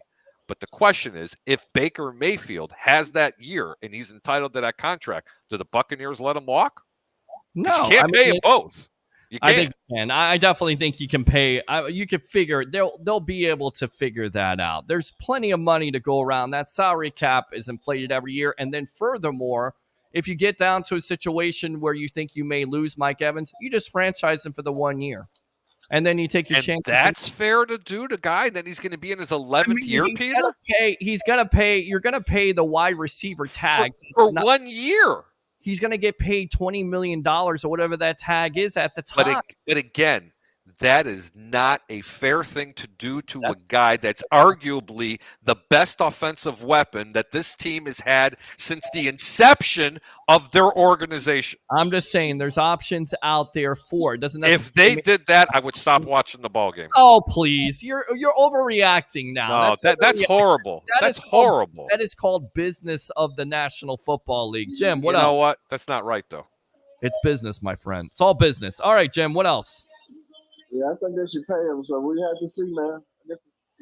Pay the man. I agree, pay the man. But how much does he want? What is it? I'm not losing my mind over this. I think it's going to get done. I'm just surprised by it because all we've heard throughout the offseason is how the Bucs were going to get this done. The Bucs were going to get it done. And now it's like, wait, there's a deadline. We've had no negotiations. You're calling out ownership. We'll see. All right, Jim. Good stuff. Appreciate the call as always. Thanks, Jim. Ooh, yeah. Let's keep on reading these comments. This was the other story of the night. Shaq Barrett has restructured his contract, gives us more to work with. Hopefully, it gets them on the same page to agree on a guaranteed money for Mike Evans. And that's from Scott Bradford there at Bucs Life. Thanks a lot. What's up, Scott? Shaq has a contract restructured. It was expected with no long-term deal reach. With Mike Evans, Bucs now have an extra $10.468 million freed up, but we'll need that for practice squad salaries and in-season signings, says J.C. Allen of Now Sports Illustrated. Congratulations to him. On the Twitter feed there, and then and again, effective today at 4 p.m., the NFL's top 51 cap space rule. George Kittle, Trent Williams, they restructured for the 49ers, $23.224. Of course, Nick Bosa gets paid today. Wow. Did you see that contract? I mean, and he deserves it. Oh, hold on. Did you see the guaranteed money? Yes, I seen the guaranteed money. It's ridiculous. You're saying he deserves it? How many times has he been hurt in the last 3 years? I agree with you on that, but there are 28 teams out there or more that will give him that type of money. He had all the leverage in the situation. Now, yes, you're exactly right. How effective is he going to be with missing camp? How effective is he going to be? Can he stay healthy? You're exactly right. That is the problem right there. And people will say, well, Evans had a down year. He also has hamstring problems as he gets older. That would factor into it. Eric, using your second call, what's on your mind? Hey, another take on this Mike Evans thing.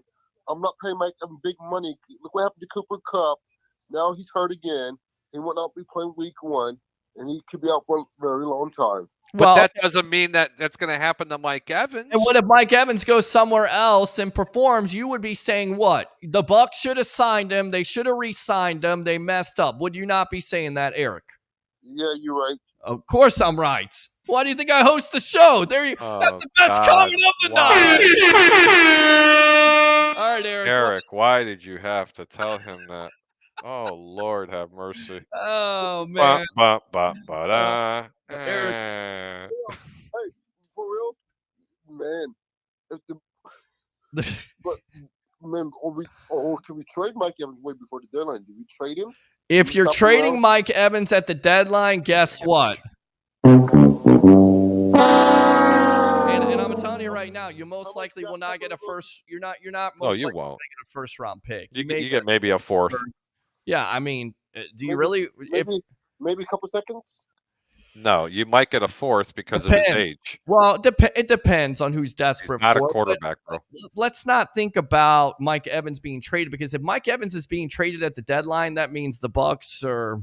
And I don't want to think that. If he's asking for too much money, still. You go into negotiation next year. You have faith. I mean, it doesn't necessarily have to get done by Saturday. What else we could do? We could still use the franchise tag, the non-exclusive tag, give 2 first-round picks. It's a win there. I shouldn't have said that, by the way, that I went and watched the team. That was just like a bullet-faced lie. Of course, I'm never going to stop watching the team. I'll be very disappointed if they did that, though. I don't think they're going to go non-exclusive, but they will go with the franchise tag if they need to. If they think, and again, they could let him go out there, test the market at 31 years old, which is what he's going to be. And the market may not be as strong as he thinks it is, because and my host Chris Godwin money. Look at what Chris Godwin got for 3 years.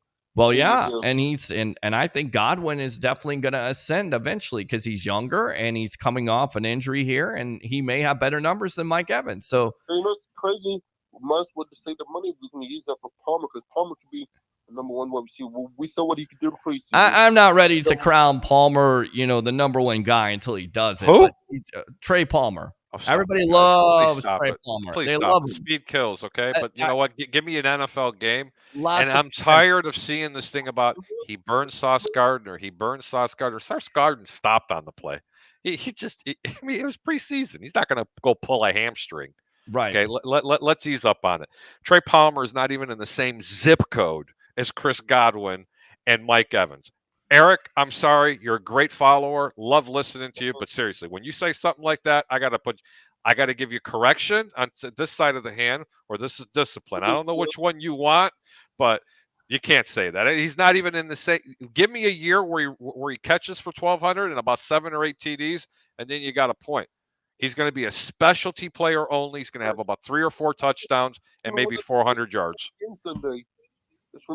He might. He has the potential to be a young superstar. We'll see if it works out. I get it. There's a lot. Here's the order, okay? Mike Evans has the torch, and he hands it to a guy named Chris Godwin.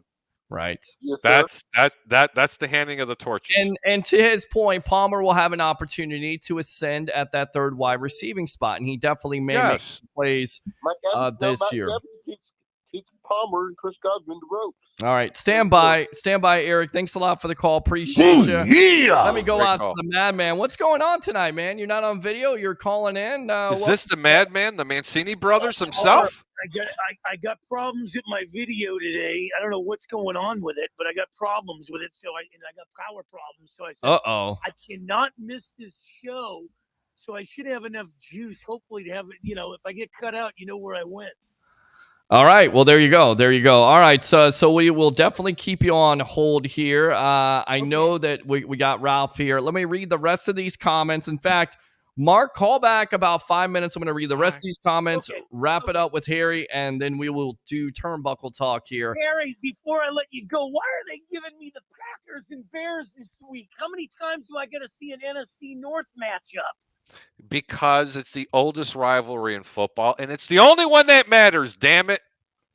The only thing that matters is Pittsburgh and San Francisco and Arizona and Washington. Really quick, when I have you guys on the phone here, San Yes, sir. Francisco getting Nick Bosa back in there. Do you think Pittsburgh has a chance to upset San Francisco, or do you favor San Francisco in this game? No, I actually think that Pittsburgh could actually upset Frisco, especially. You got to love home dogs, Peter, but that's not a game that I'm giving out to say that, hey, you really need to bet this game. It wouldn't surprise me, though. It really wouldn't surprise me, though. Pittsburgh's defense is going to be flying around. I think offensively, it's going to be a challenge for Pittsburgh to move the football, especially against this vaunted defense for the 49ers. With that being said, I like the home team a little bit in this game, but not enough to turn around and give that as a solid pick. All right.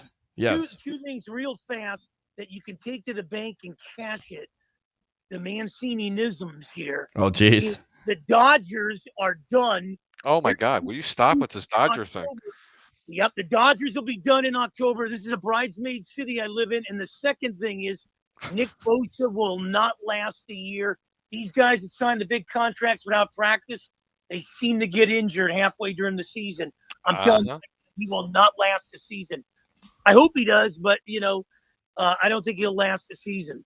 Okay. All right. So let me read call. the rest of these comments. Mark, stand by. In fact, call back in about 5 minutes. All right. I got you, brother. All right. Let me go read these rest of these comments, and then we'll get on with turnbuckle talk here. Let's see here. You're going to go to turnbuckle tuck, and I'm going 7-up between the sheets, baby. I know you are. Greek, what are you sipping on? We already heard that. The Bears. Eric says Bucs O2 defense was more scary. Okay. You know I'm right. The Bears haven't been. Let's go. That wasn't very nice. Who is this? I know I'm right. Who is this guy? Right. I don't know if that's Troy or not. I think it is. And if it is, Troy, come on, man. Stop.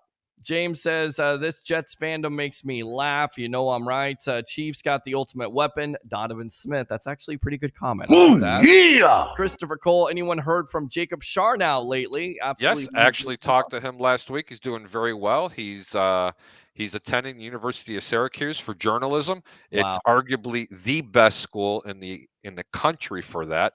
And he's got a very, very bright future, and he's doing things with our local radio stations up there as well, and he's doing some podcasts. Amazing. Good stuff, Jacob. Always welcome here on The Evolution. Eric Hartnett, Pewter Blake, laugh out loud. Thank you, sir. Appreciate you, Jamie. And Tammy, I don't know what she wrote, but thank you very much for tuning in. 8 wins for the Bears. Could be. Ryan says, can Tampa's defense overcome Kirk airing it out, playing safe cover, and more pass protect on the 40-yard lines? Yes. Let me go ahead and answer that really quick. Yes, they can overcome it because Kirk Cousins is going to throw for over 300 yards. He's going to have 3 touchdown passes, but unfortunately, he's going to throw 2 picks, and maybe one of them go back for a pick 6. Love it. Jamel Dean and Carlton Davis said they're going to wreck. All right, so that means calls turnovers. The winner of the NFC North is winning 11 games. You know I'm right. I do see them winning against the Packers. Eric says Jamie Lindsay type wrong. Sitting, Bucs 35-17 Vikings. Like the score or under on that? I don't like the score.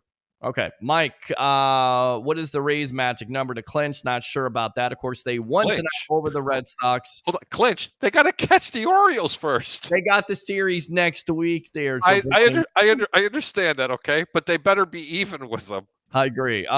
We shouldn't have any problems with McNeese State of all teams.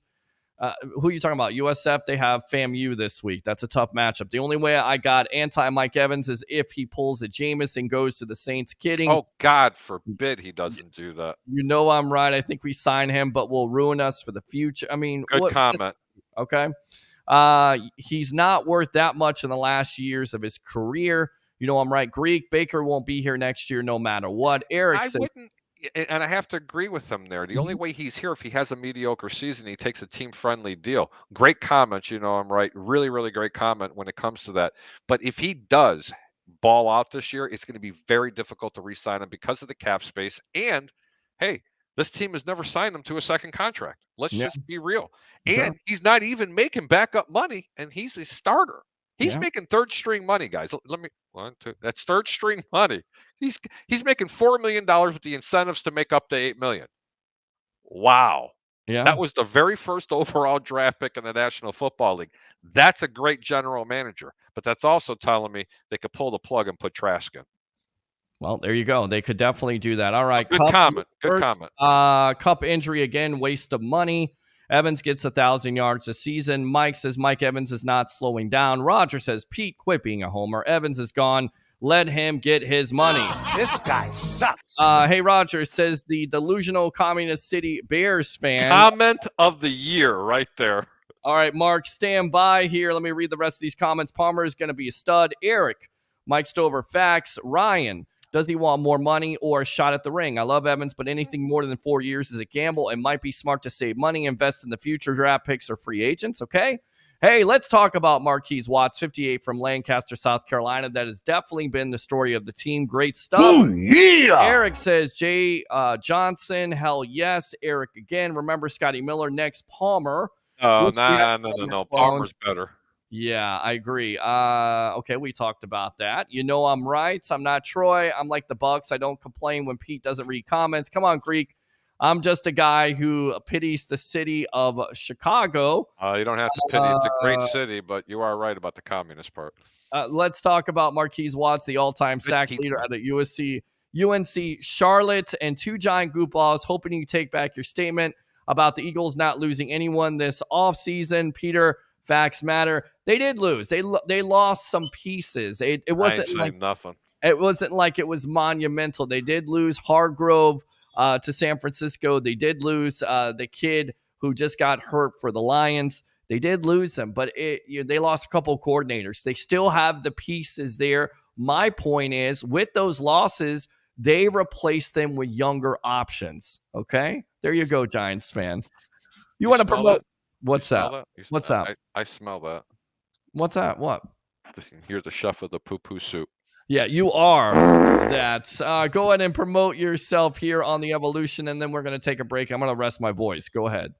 What do you want me to promote? Other than that, you can catch me here Mondays and Wednesdays on the Sports Web. And get this, tomorrow we're going to do a segment with JP Peterson to give out my favorite picks, but not all of them. You know why? Because you're going to see it live right here Sunday morning on the Sports Web with the over-under. I am your host, Harry the Greek. And that little man next to me will be my co-host. You guys have a great night. Thanks for tuning in.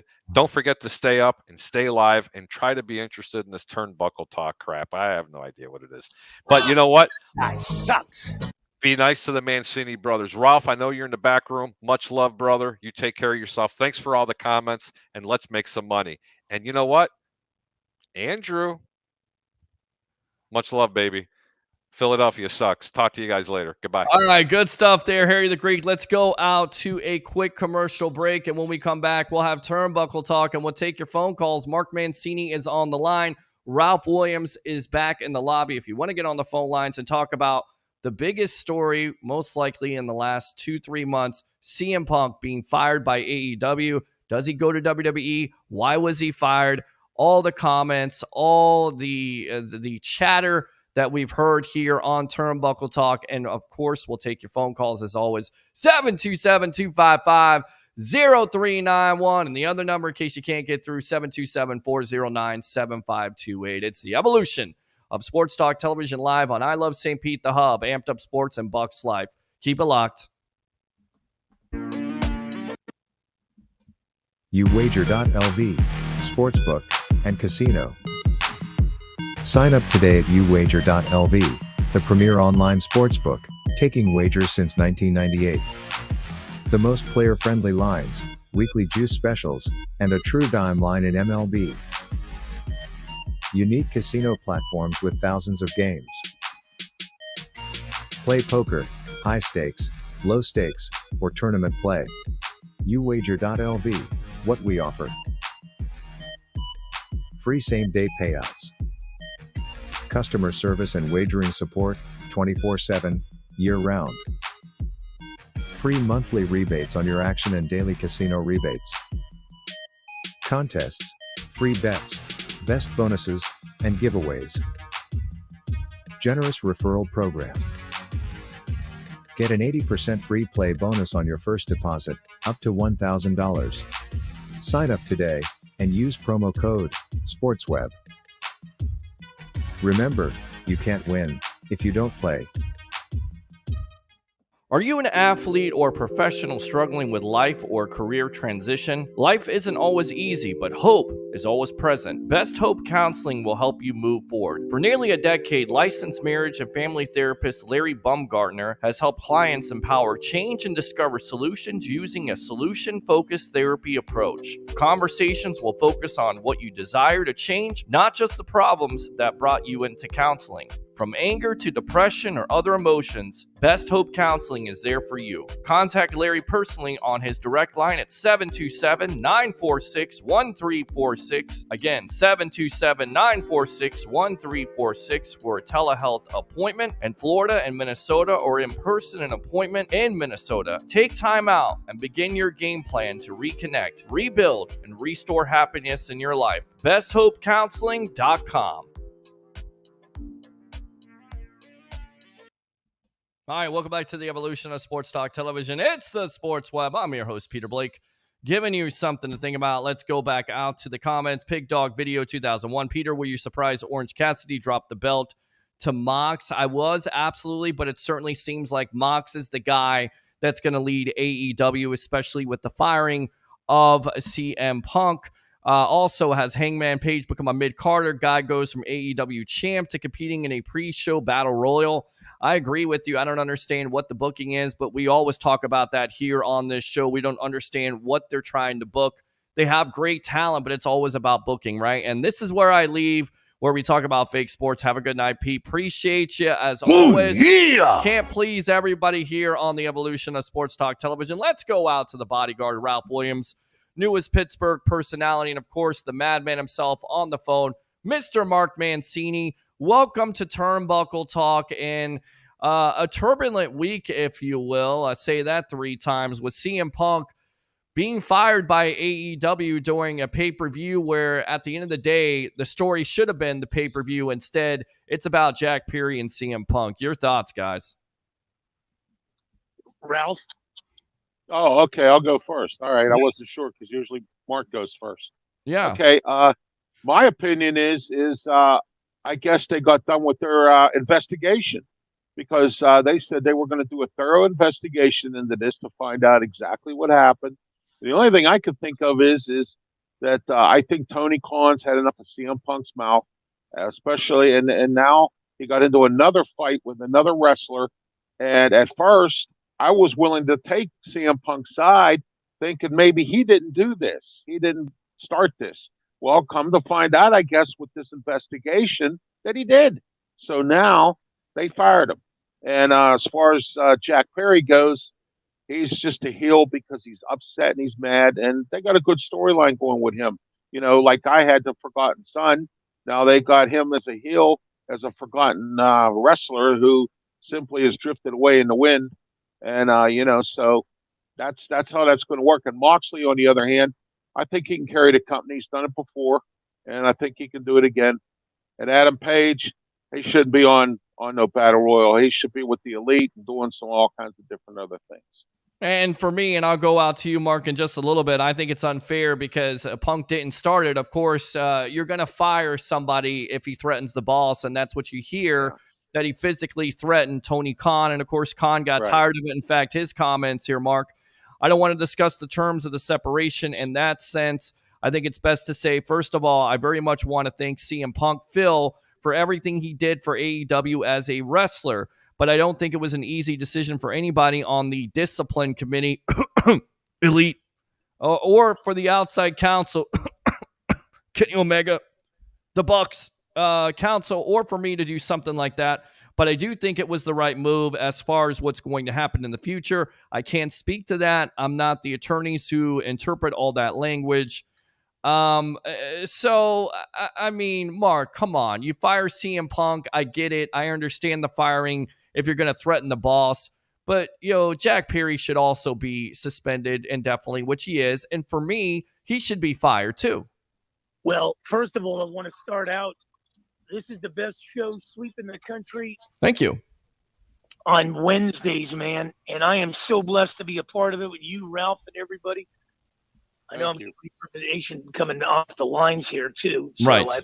I've more or less haven't promised a video tonight. Now we're going to promise the audio. But yes, let me tell you, in life, sometimes in order to move up, you got to move on. And I think this was planned out where CM Punk is setting himself up to go back to WWE. Thank you. You know, Triple H is working this deal. So I think this has been in the works for a while. Well, and I think you're correct about that, because if you're trying to get fired, this is the way to do it. And I think it was instigated by Perry. But of course, if you go after your boss and you physically threaten your boss, but then you also come to find out that when Punk was on his hiatus, if you will, after the incident with, Kenny Omega and, of course, the Young Bucks and everything like that, he was actually talking to WWE about coming back to the Royal Rumble last year. They were already talking about it. Of course, there were rumors that, they let bygones be bygones. He tried to talk to Triple H. He talked to some other wrestlers out there. For me, it's a dead giveaway, because I think the perfect match is not Roman Reigns. The perfect match right now, and I feel like Punk will go back to WWE, because it's all about what's best for business. Never say never.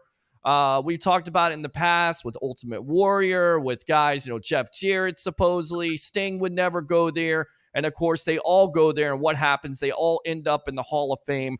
I think in the grand scheme of things, Punk will end up there because they can do business. And the guy that he is going to wrestle eventually will be none other than Seth Rollins. Ralph, your thoughts? Wow. Absolutely. It's a great thing for the WWE. The WWE needs to get themselves back up here. They had a bad pay-per-view this past weekend in Payback. Okay, it wasn't really that great. I don't think the card was that great to begin with. All right, and for them to have that kind of a bad pay-per-view, they need to bring Punk in here, because Roman Reigns is what they call part-time now. Okay, because you haven't seen him in months now. All right, and it's time for Punk to come in and bring back the WWE. People will come now. More people will come now. And WWE is going to be supreme now with CM Punk. And I tell you right now, I think Triple H will allow CM, will give him the mic and say, talk all the mess you want to, Great Mark. mic skills, Peter. Great mic skills. But it's real heat, because he can talk stuff about Tony Khan. He can talk stuff about the Young Bucks and Kenny Omega and Hangman Page, which, by the way, in this whole situation, they look so immature and petty. I'm sorry. They're supremely talented, but those guys need to grow up along with AEW. And the reason why all this stuff is happening with CM Punk and all these other wrestlers is because there is no authority there. Everybody knows who calls. Tony Khan has no authority. The locker room's out of control, Peter. It is. Yep. We've talked about this many times. They Mark, don't have a leader.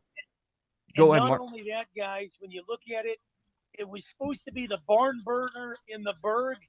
It turned out to be a pathetic situation in Pittsburgh. And I will tell you this, I don't need to see senior Money in the Bank. I don't need to see that little hobbit that they call McDonough. I don't need to see Mysterio. I don't need to see Finn Balor. These guys are four flops. All I need is Rhea Ripley to start the car and get me in another city. Well, and I know how you feel about Rhea Ripley, and I know how you feel about the Judgment Day, but right now they're in for a major push. They're getting that push with everybody, basically having a belt at the end of the day. We'll get back to that in a moment. Now, Kevin Nash, who is Triple H's friend, and of course, Punk has done promos on and is really, basically just killed him on air, had this to say on his latest edition of Click This. Honest to God, this, in all seriousness, what I take from the whole thing is that he needs serious help. He needs mental help. It's mental health. No, it's not an attitude. When it becomes destructive, when there's a chance that costs you millions of dollars and you just continue to push and push and push, it's not a work. Who's he working? Working himself out of the effing door. What do you say? Does he need mental help? Or once again, is this Vince McMahon or Triple H sending him over there to AEW to wreck stuff and come back and basically make so much money for WWE? I mean, it seems like a grand plan at the end of the day, right? Absolutely. Vince will do whatever it takes to, burn out his competition and get him out. He knows Tony Khan's inexperienced. because I've said many times, Tony Khan's just in this because, look, we have a show on Beaver County Radio. It's a sports show just like mine. It's called Hey Peanuts. Those guys are just some normal people, and their theme is Hey Peanuts for the little guy that sits in the stands at the ballpark. Okay, that's their theme. My theme is that I want to provide professional sports talk. Well, it turns out that the WWE's theme is to make money, and their theme is to put on the best show possible. AEW's theme is to just is Tony Khan is just like those guys at Hey Peanuts. He's a wrestling fan that has a lot of money, and he wants to put his money out there, and his family doesn't care how much he loses. Remember 2 years ago, Conan said that they lost $50 million in that 1 year, okay? And they're still losing money. And Tony Khan's family doesn't care. He's allowed to spend, do whatever he wants, and that's where Tony Khan is. Well, and I'll tell you right now, Mark, I'll say this, you create a show like Collision, and then, once Tony Khan announces that the other night, you basically lose like half of the audience at that point. And I get it, you're competing against college football, but guys, it's not going to get any better. Nobody cares about Collision. The only reason why you cared about Collision on Saturday night was CM Punk. And right, exactly, Peter. Exactly. Nobody cares. So I get it. Right. You have all this money at the end of the day, but you left all kinds of money on the table. And you just think about it. If the Elite could have worked this out and been men about it and talked about it, and I get it, Punk may be a cancer in that locker room, no doubt. He's not perfect by any means, and maybe it is a better situation for him to move on to the WWE because he's not going to be able to do some of the things he did in that locker room. But if those guys would have worked it out, can you imagine, Mark, how many great matches you would have had and how much money AEW would have been able to make? Well, not only that, when you look at it, Peter and Ralph, this guy's a money maker, and he makes money regardless of whatever he's doing. And that was Khan's downfall right there by letting him go and firing him, because now he's going to go to the WWE and he's going to transform that, like Ralph said and you said earlier, into a mega fortune now, because Roman Reigns now is a part-time wrestler. Mm-hmm. So you need to do something. And the only drawback to this whole thing in the WWE is they got to start marketing these guys much better than they already have. Now they're trying to give Chad Gable a push. That's only a slight push. You need to really look at some of these guys. Here comes Shinsuke Nakamura in the mix. I mean, how many times have we seen Shinsuke Nakamura in the mix? Right. That's the problem here. If you're bringing CM Punk, it's going to be a long-term push, not a 15-minute car chase. Yeah, no, you're absolutely right. We're on Turnbuckle Talk here on a Wednesday night. I'm your host, Peter Blake, along with the bodyguard of the Berg, Mr. Ralph Williams, Pittsburgh's newest radio personality, and, of course, former XPW announcer of Mancini Media, the madman himself, Mark Mancini. Now, Booker T says this could be a death blow to Jack Perry's career. In fact, he says that's out of sight, out of mind. And then when he comes back, how much have they really missed him? His worth is going to be immediately put right out there on Front Street. What do you guys say? Could this be the end, even though he is suspended indefinitely? Just knowing his attitude and how he's going into business for himself, because he was the one that instigated this whole thing when he went into camera and said, "Cry me a river, it's real glass." That was not what he was supposed to do. He also went against Khan and everybody else that told him not to do it. He went into business for himself. So, Ralph, do you think it could be curtains for Jack Perry's career where they say, you know what? You're really not a moneymaker and you're causing all this trouble already. You're not even as talented as CM Punk. Hit the bricks. Yeah. Well, I worked my last job before I became handicapped and in a wheelchair. I worked at a Steak and Shake, and the guy that was supposed to wash dishes was supposed to show up for work, and he didn't show up. I asked the boss, "How come I have to wash dishes tonight? Where's so-and-so?" And she said, "He's fired." So you know what? I'm going to say Jack Perry, he's fired. All right. And eventually he's going to get fired. And I think he'll move on. He can go to Impact. He can go to MLW and all them other places, because I don't see anything for him in AEW. And Tony Khan's got another problem. He doesn't know how to put these matches together. He's not a good booker. Okay. All right. There should have been. And then Also, guys, I want to bring something up interesting here. Don't forget the WWE tried to pursue Omega, and they tried to pursue the Young Bucks. They didn't get them, Right. and then so now they got Punk, which is even better. Okay, and if down the road when their contracts run out soon, because I heard both of their contracts are running out, the Bucks and Omegas, and they go to back to the W and they go to the WWE, AEW is toast. Well, and I think a lot of people expect already, AEW to be toast. I mean, what do you say about it, Mark? Well, first of all, when you work for somebody, they're the ones that are paying the freight. They're paying the rent. They're paying everything in there. Right. You're getting a nice contract. You're making good money. You don't go in there and try to oversell and blow up bridges that when you can't cross again. So the problem here I have is I'm going to be taking con-side on this, because if you want to run the company, then buy the company on the other side of this coin. And I've seen this happen in wrestling. I've seen this happen across the board on a lot of things. And the problem is the thing is, people get a taste and they start to read their headlines and they think they're the reason why everybody's coming to see them. It takes a long time to get up the mountain. I've seen a lot of guys roll off overnight. Yeah, you're absolutely right. Let's go out to Pig Dog here. The Adam Cole MJF bromance is the best thing going. These two hit home runs every segment, pure gold, putting them together. I mean, what do we think about that? That is the best thing going right now. I mean, and again, two great pay-per-views. You sell out Wembley Stadium. You definitely do great work there with Chicago, which is disappointing because you're not able to take advantage of Punk being in that pay-per-view, which you definitely were thinking of having him. That's the reason why you go to Chicago in the first place. But gentlemen, Ralph, first, what do we think of MJF and Adam Cole? Well, I'm not sure what to think yet. I mean, do we trust MJF? At this point, it looks like it's working, which is great. And it's a great storyline to have them together. And I think it helps out with the fan base a little bit, because now MJF went from a hated man to a likable guy. So I mean, that works with the fans. Great. I think it's a good mix. Thing is, how long is it going to be with the ROH tag team belts and MJF having the title belt? Let's see where this goes. And I'd like to see Adam Cole maybe get an individual belt. Well, and I think they're working up to that, but I think absolutely Pig Dog is correct. I mean, it's must-see TV. It's the best thing going right now in AEW. Mark, I mean, are you surprised by that, MJF and Adam Cole? No, and we got to see how this plays out, like Ralph said. And I'll use this. I know we're talking AEW and NXT and all that. Right. But then I look at the WWE. What are they teasing over there with the New Day? What's McIntyre doing? Is he teasing heel route there?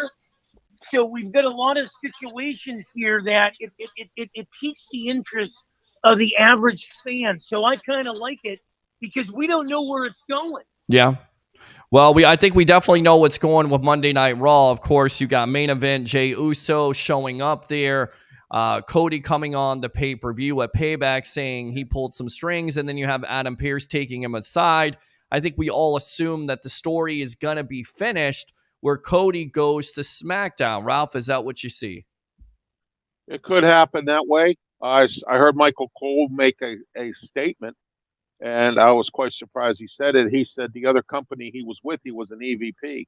So, which means Cody Rhodes probably got a little bit of pull, and he could be going. And I'd like to see him go there and compete against Roman Reigns. I really would. I would love to. Because I think Cody going against Seth is old news. That's happened before. And guys, we were talking about booking and all that stuff. You know what? I want to see Gunther really fight somebody. I'd like to see him fight Bobby Lashley. Lashley's on Raw. Why not? I would like to see that match. It certainly seems like, and he made history the other night, surpassing Honky Tonk Man when it comes to the Intercontinental belt. I'm sorry to change the subject, Peter, but I think that's Oh, you've got free reign on that. It's great. He needs to fight. He needs to fight some better competitors like Lashley and and some guys like that. That's who he needs to fight. I thought it was a good match. Chad Gables of the world. Yeah, I thought Chad Gable did a good job. I thought it was a good match. I thought he had a good match. Yes, indeed. Yeah, it deserved more time than having 12 minutes with those guys instead of having Miz beat up Air, which was stupid to me. I didn't understand that at all. But you can't see me. I guess he's trying to beat up John Cena. I mean, Mark Mancini. What did you make of Gable and Gunther the other night? Gunther making history. Well, it seems like they're rolling Gunther in the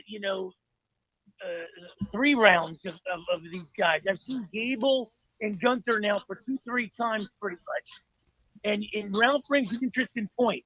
Why aren't you going against the Lashley? Why aren't you going against the LA Knights? Why aren't you going against these guys? I don't want to see Chad Gable as a stiff, but you're starting to fat up on the bottom feeders. Let's start to get some main event guys. Yeah, I think you're definitely building up to that. All right, let's talk about Kurt Angle. He had some interesting comments on the Grew Room show. The Hall of Famer said both WWE and AEW have a lot of talent, but it does not measure up to the talent during the Attitude Era. Angle said that in those days, everyone was a star, including low-card and mid-card guys. But these days, there are only 5 to 6 top guys in the company, and others are not recognizable. He says both companies, AEW and WWE, have a lot of talent right now. I wouldn't say they have the talent that we had back in the Attitude Era. Back then, everybody was a superstar. Lower card guys, middle card guys, The Godfather, Val Venus, Bob Holly, guys that were mid-card and opening card guys were huge stars. Now, there are 5 or 6 top guys in the company that everyone knows and everyone else is not as recognized. Back then, we had a special group of guys. Do you agree with him, Ralph, on this? Because I think we're kind of talking about the NBA. Everybody talks about how the NBA is better than it was in the 90s and the 80s because they're more athletic. But I feel like if you talk about it, if you put a gun to somebody's head and say, what would you rather watch? That brand of basketball or this brand of basketball? People would say that brand of basketball because you had more superstars there. There was a physicality to it. Yeah, these guys are more athletic. Doesn't necessarily mean they're better. Is Kurt Angle onto something? Yeah, he is, because let me ask you to say this to you. I talk to a lot of people that are my age, your age, Mark's age. All right. They don't get into the wrestling of now. They always want to talk about Hulk Hogan, Bruno Sammartino. They want to talk about that time. Many people have told me this, that in wrestling that they don't at this current time watch the products at all on either one of them. They liked it back in the day when the product was decent and it was good, like the Attitude Era, the 80s, the Hulk Hogan, versus the Iron Sheik, and then you had all these guys. That's what they do. The NBA is the same way, Peter. I don't get into the NBA now. I don't like the NBA now. I like the NBA. Larry Bird, Michael Jordan, Shaquille O'Neal, all these guys. Okay, I don't like the current NBA. I don't even watch it. I don't follow it, and I don't talk about it. So I mean, that's where we are with the NBA with me, and I think a lot of people are like that as well. That back in the day, I used to love the NBA when it was watchable. Now it's just a bunch of guys just showing off, and who cares? They collect their money, and that's it. It's the same way with wrestling. It's just a bunch of guys doing this, doing that.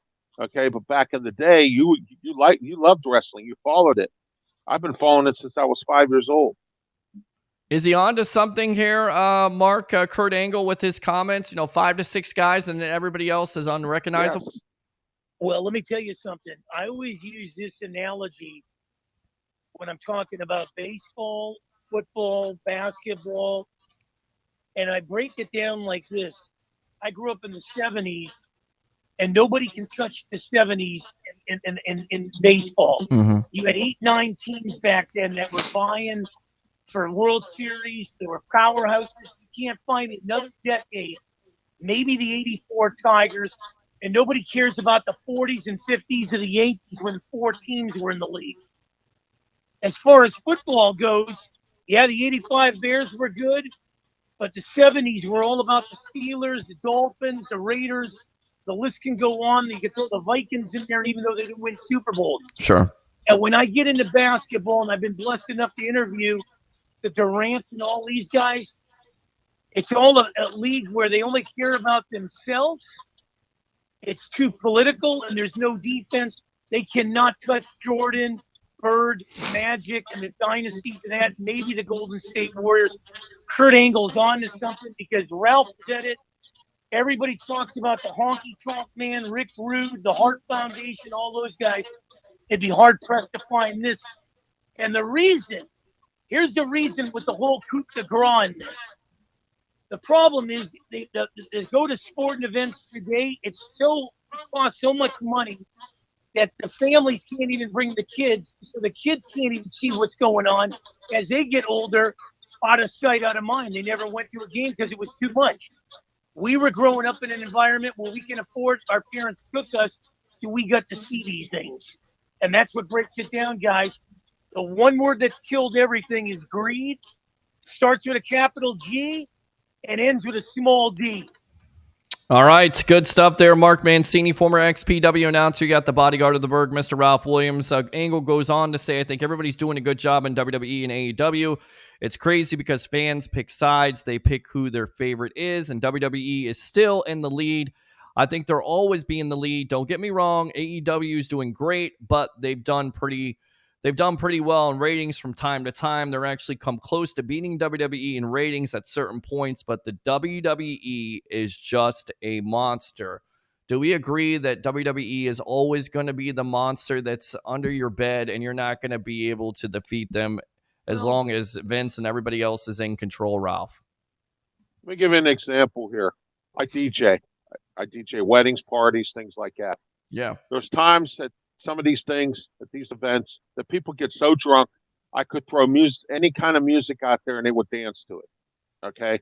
WWE could throw a crappy product out there, Mark and Peter, and still make money because people like the WWE brand.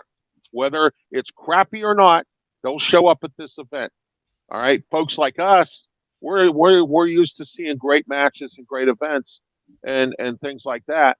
But what I'm saying is WWE could throw the worst pay-per-view out there and it would sell out. They could put the worst product out there and it would sell out. That's what the WWE is. They are a monster. They are the best. They are number one. Vince McMahon's been in this for so long that he could teach Tony Khan 6 times over what to do with a wrestling company, and Tony still wouldn't care. Mark, do we agree with that? What Kurt Angle said, that WWE is always going to be that monster?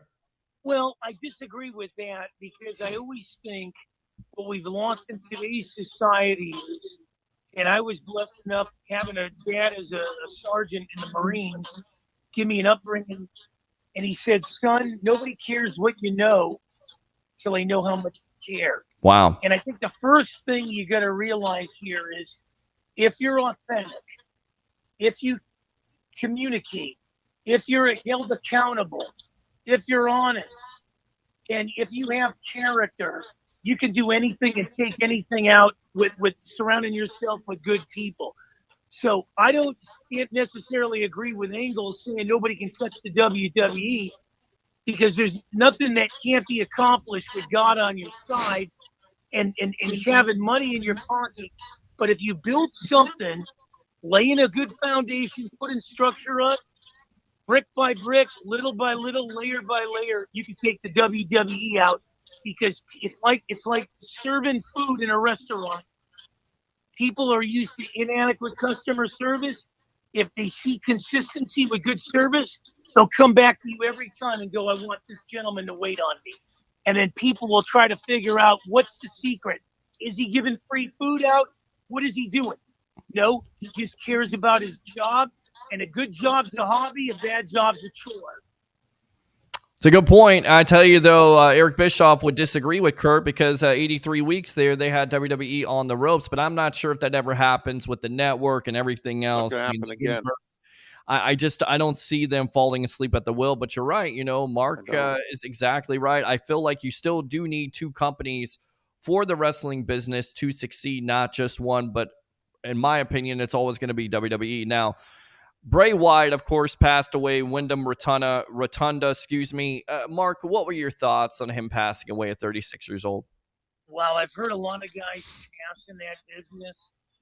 Rick Rude, Kurt Hennig, Mr. Perfect, Bray Wyatt, just a guy at an early age. Yeah. Right in the start of something big.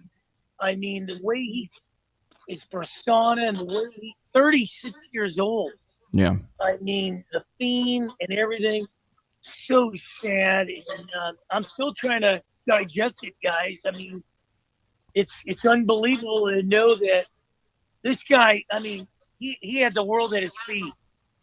He had the whole world in his hands. I mean, and I think that was the tribute they did there on SmackDown. They did a great job, and I honestly felt like there was times there where they could have definitely pushed him and didn't push him, and Kevin Nash agrees. In fact, he paid tribute to Bray Wyatt on Click This Podcast. The former WWE champion was quite clear about his stance on Wyatt's booking against the dead man, which is The Undertaker. Here's what he had to say. He said, "I'll say it till the day I die. If you weren't going to put over Bray at WrestleMania 31 against The Undertaker, because to me, I was at the show, man, and that was the time. He was the chosen one. He was the one who you would have just put him over the top, and he didn't win. And I think it really just kind of took and then to turn around and then decide that Taker is going to give the belt to Brock, who is a legitimate UFC champion. I just don't see how they raised the stock on Brock Lesnar when you could have raised the stock on Bray, but that's why I'm sitting in my condo." I completely agree with this and never understood what WWE's thinking was, besides the fact of, Vince and whatever happened with Bray and Undertaker having a concussion and everything like that. It made no sense to have Brock Lesnar the winner. It should have been Bray. Bray should have been the one. If you're going to push him over, if you're going to pass the torch, which, guys, they had a really cool moment before Bray passed away where The Undertaker comes in, says something to him. We don't know what it was. It was amazing in itself. I mean, it could have been that type of moment on the grandest stage. It makes more sense to give it to Bray at WrestleMania 31 instead of Brock, which you do a year later. Ralph, your thoughts? Absolutely, Peter. I agree with you on that. I thought Bray Wyatt should have. This last time around, I saw some things with this that was the WWE wasn't pushing him properly. They had him in one match, and that was against LA Knight in some dark match or something. Okay, just like when he fought Randy Orton in a House of Horrors match. Okay, those types of matches were good, but what happened was they never did anything with Bray Wyatt when he came back this last time, and I thought that was wrong. And I thought that Bray Wyatt could have been used a little bit more. And I think you're right on that. And I agree that they should have let him keep the title because Brock Lesnar has always been a part-time wrestler. When he first came on the scene, he wasn't. But then when he started coming back after all failed attempts at UFC and some other things, okay, he came back. He was a part-time wrestler. And I blame Vince McMahon for that because I think Vince McMahon wanted him to be a full-time wrestler at one point. I had heard a rumor, and he didn't want to sign a contract unless he was a part-time wrestler. And again, it's about money and things like that. So, but it was sad. I had to see him pass at 36 years old. It's that young.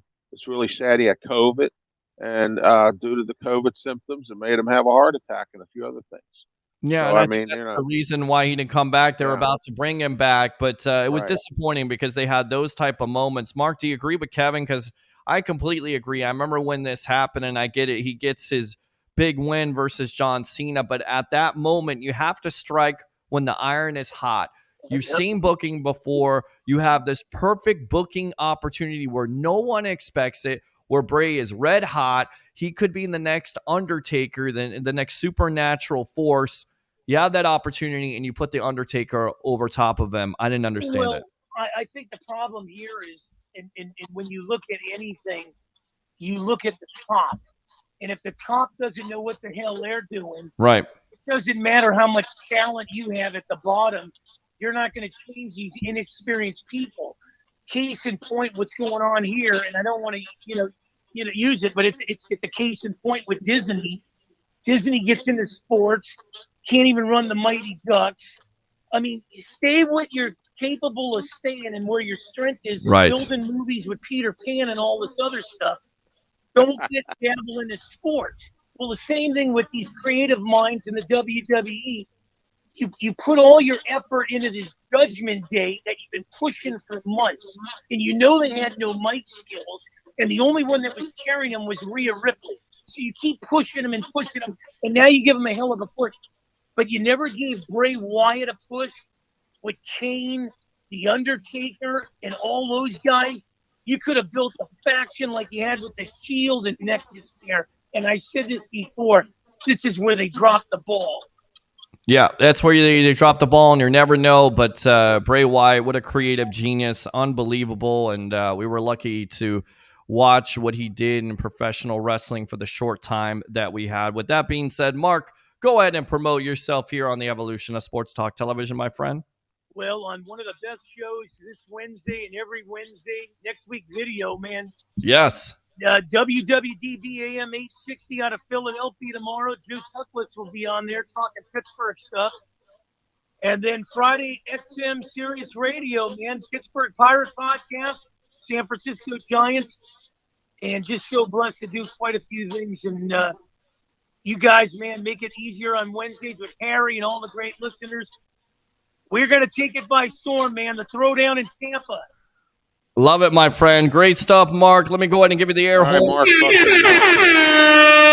Appreciate you, brother, right there. The madman is out. Ralph, go ahead and promote yourself here on the Evolution of Sports Talk Television, my friend. Ralph Williams 737 at gmail.com, www.rwmedia.com, or .org, I'm sorry. And then also I have a YouTube channel. Check out all my archive shows. You can get me on LinkedIn. You can get me on Twitter X. And you can also get me on Facebook. And every Tuesday, 5 p.m. to 6 p.m., Beaver County Radio, 99.3 FM, 1460 AM, 1230 AM, Beaver County Radio. And don't forget to tune in. This coming Tuesday, we have no guests. We're opening up the callers. We just did a Steelers special last night for 2 hours. It was great. I had numerous guests on. What a wonderful show we did about the Steelers, and it was so super. It was 2 hours. And we had a great time. I want to thank the station for letting me do it for 2 hours. All right, good stuff there. The bodyguard of the Berg, Ralph Williams, newest Pittsburgh radio personality there in Beaver County. Appreciate the time. We'll see you next week, my friend. All right. You. All right. Great good. one. Thank you. Yes, absolutely. Great stuff there. Thanks to all the guests tonight. Appreciate it. Thanks a lot for being patient with the phone lines and my voice. I'm trying to get over being sick, but of course, we are just a couple days away from Bucs versus the Vikings. We'll have a pre-show for you. We'll have a post-game show for you. Definitely tune in. And also on Saturday, we'll be out at USF covering USF, Florida A&M. And of course, as always, like and subscribe to the Sports Web on YouTube. Like I Love St. Pete, the Hub, Amped Up Sports, Bucs Life.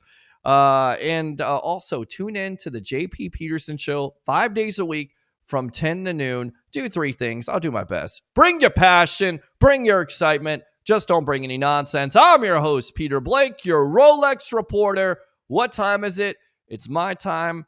And for the fans out there of the Tampa Bay Buccaneers, Tampa Bay Sports, congratulations to the Rays tonight and the Sports Web. It's your time. Have a great night, guys.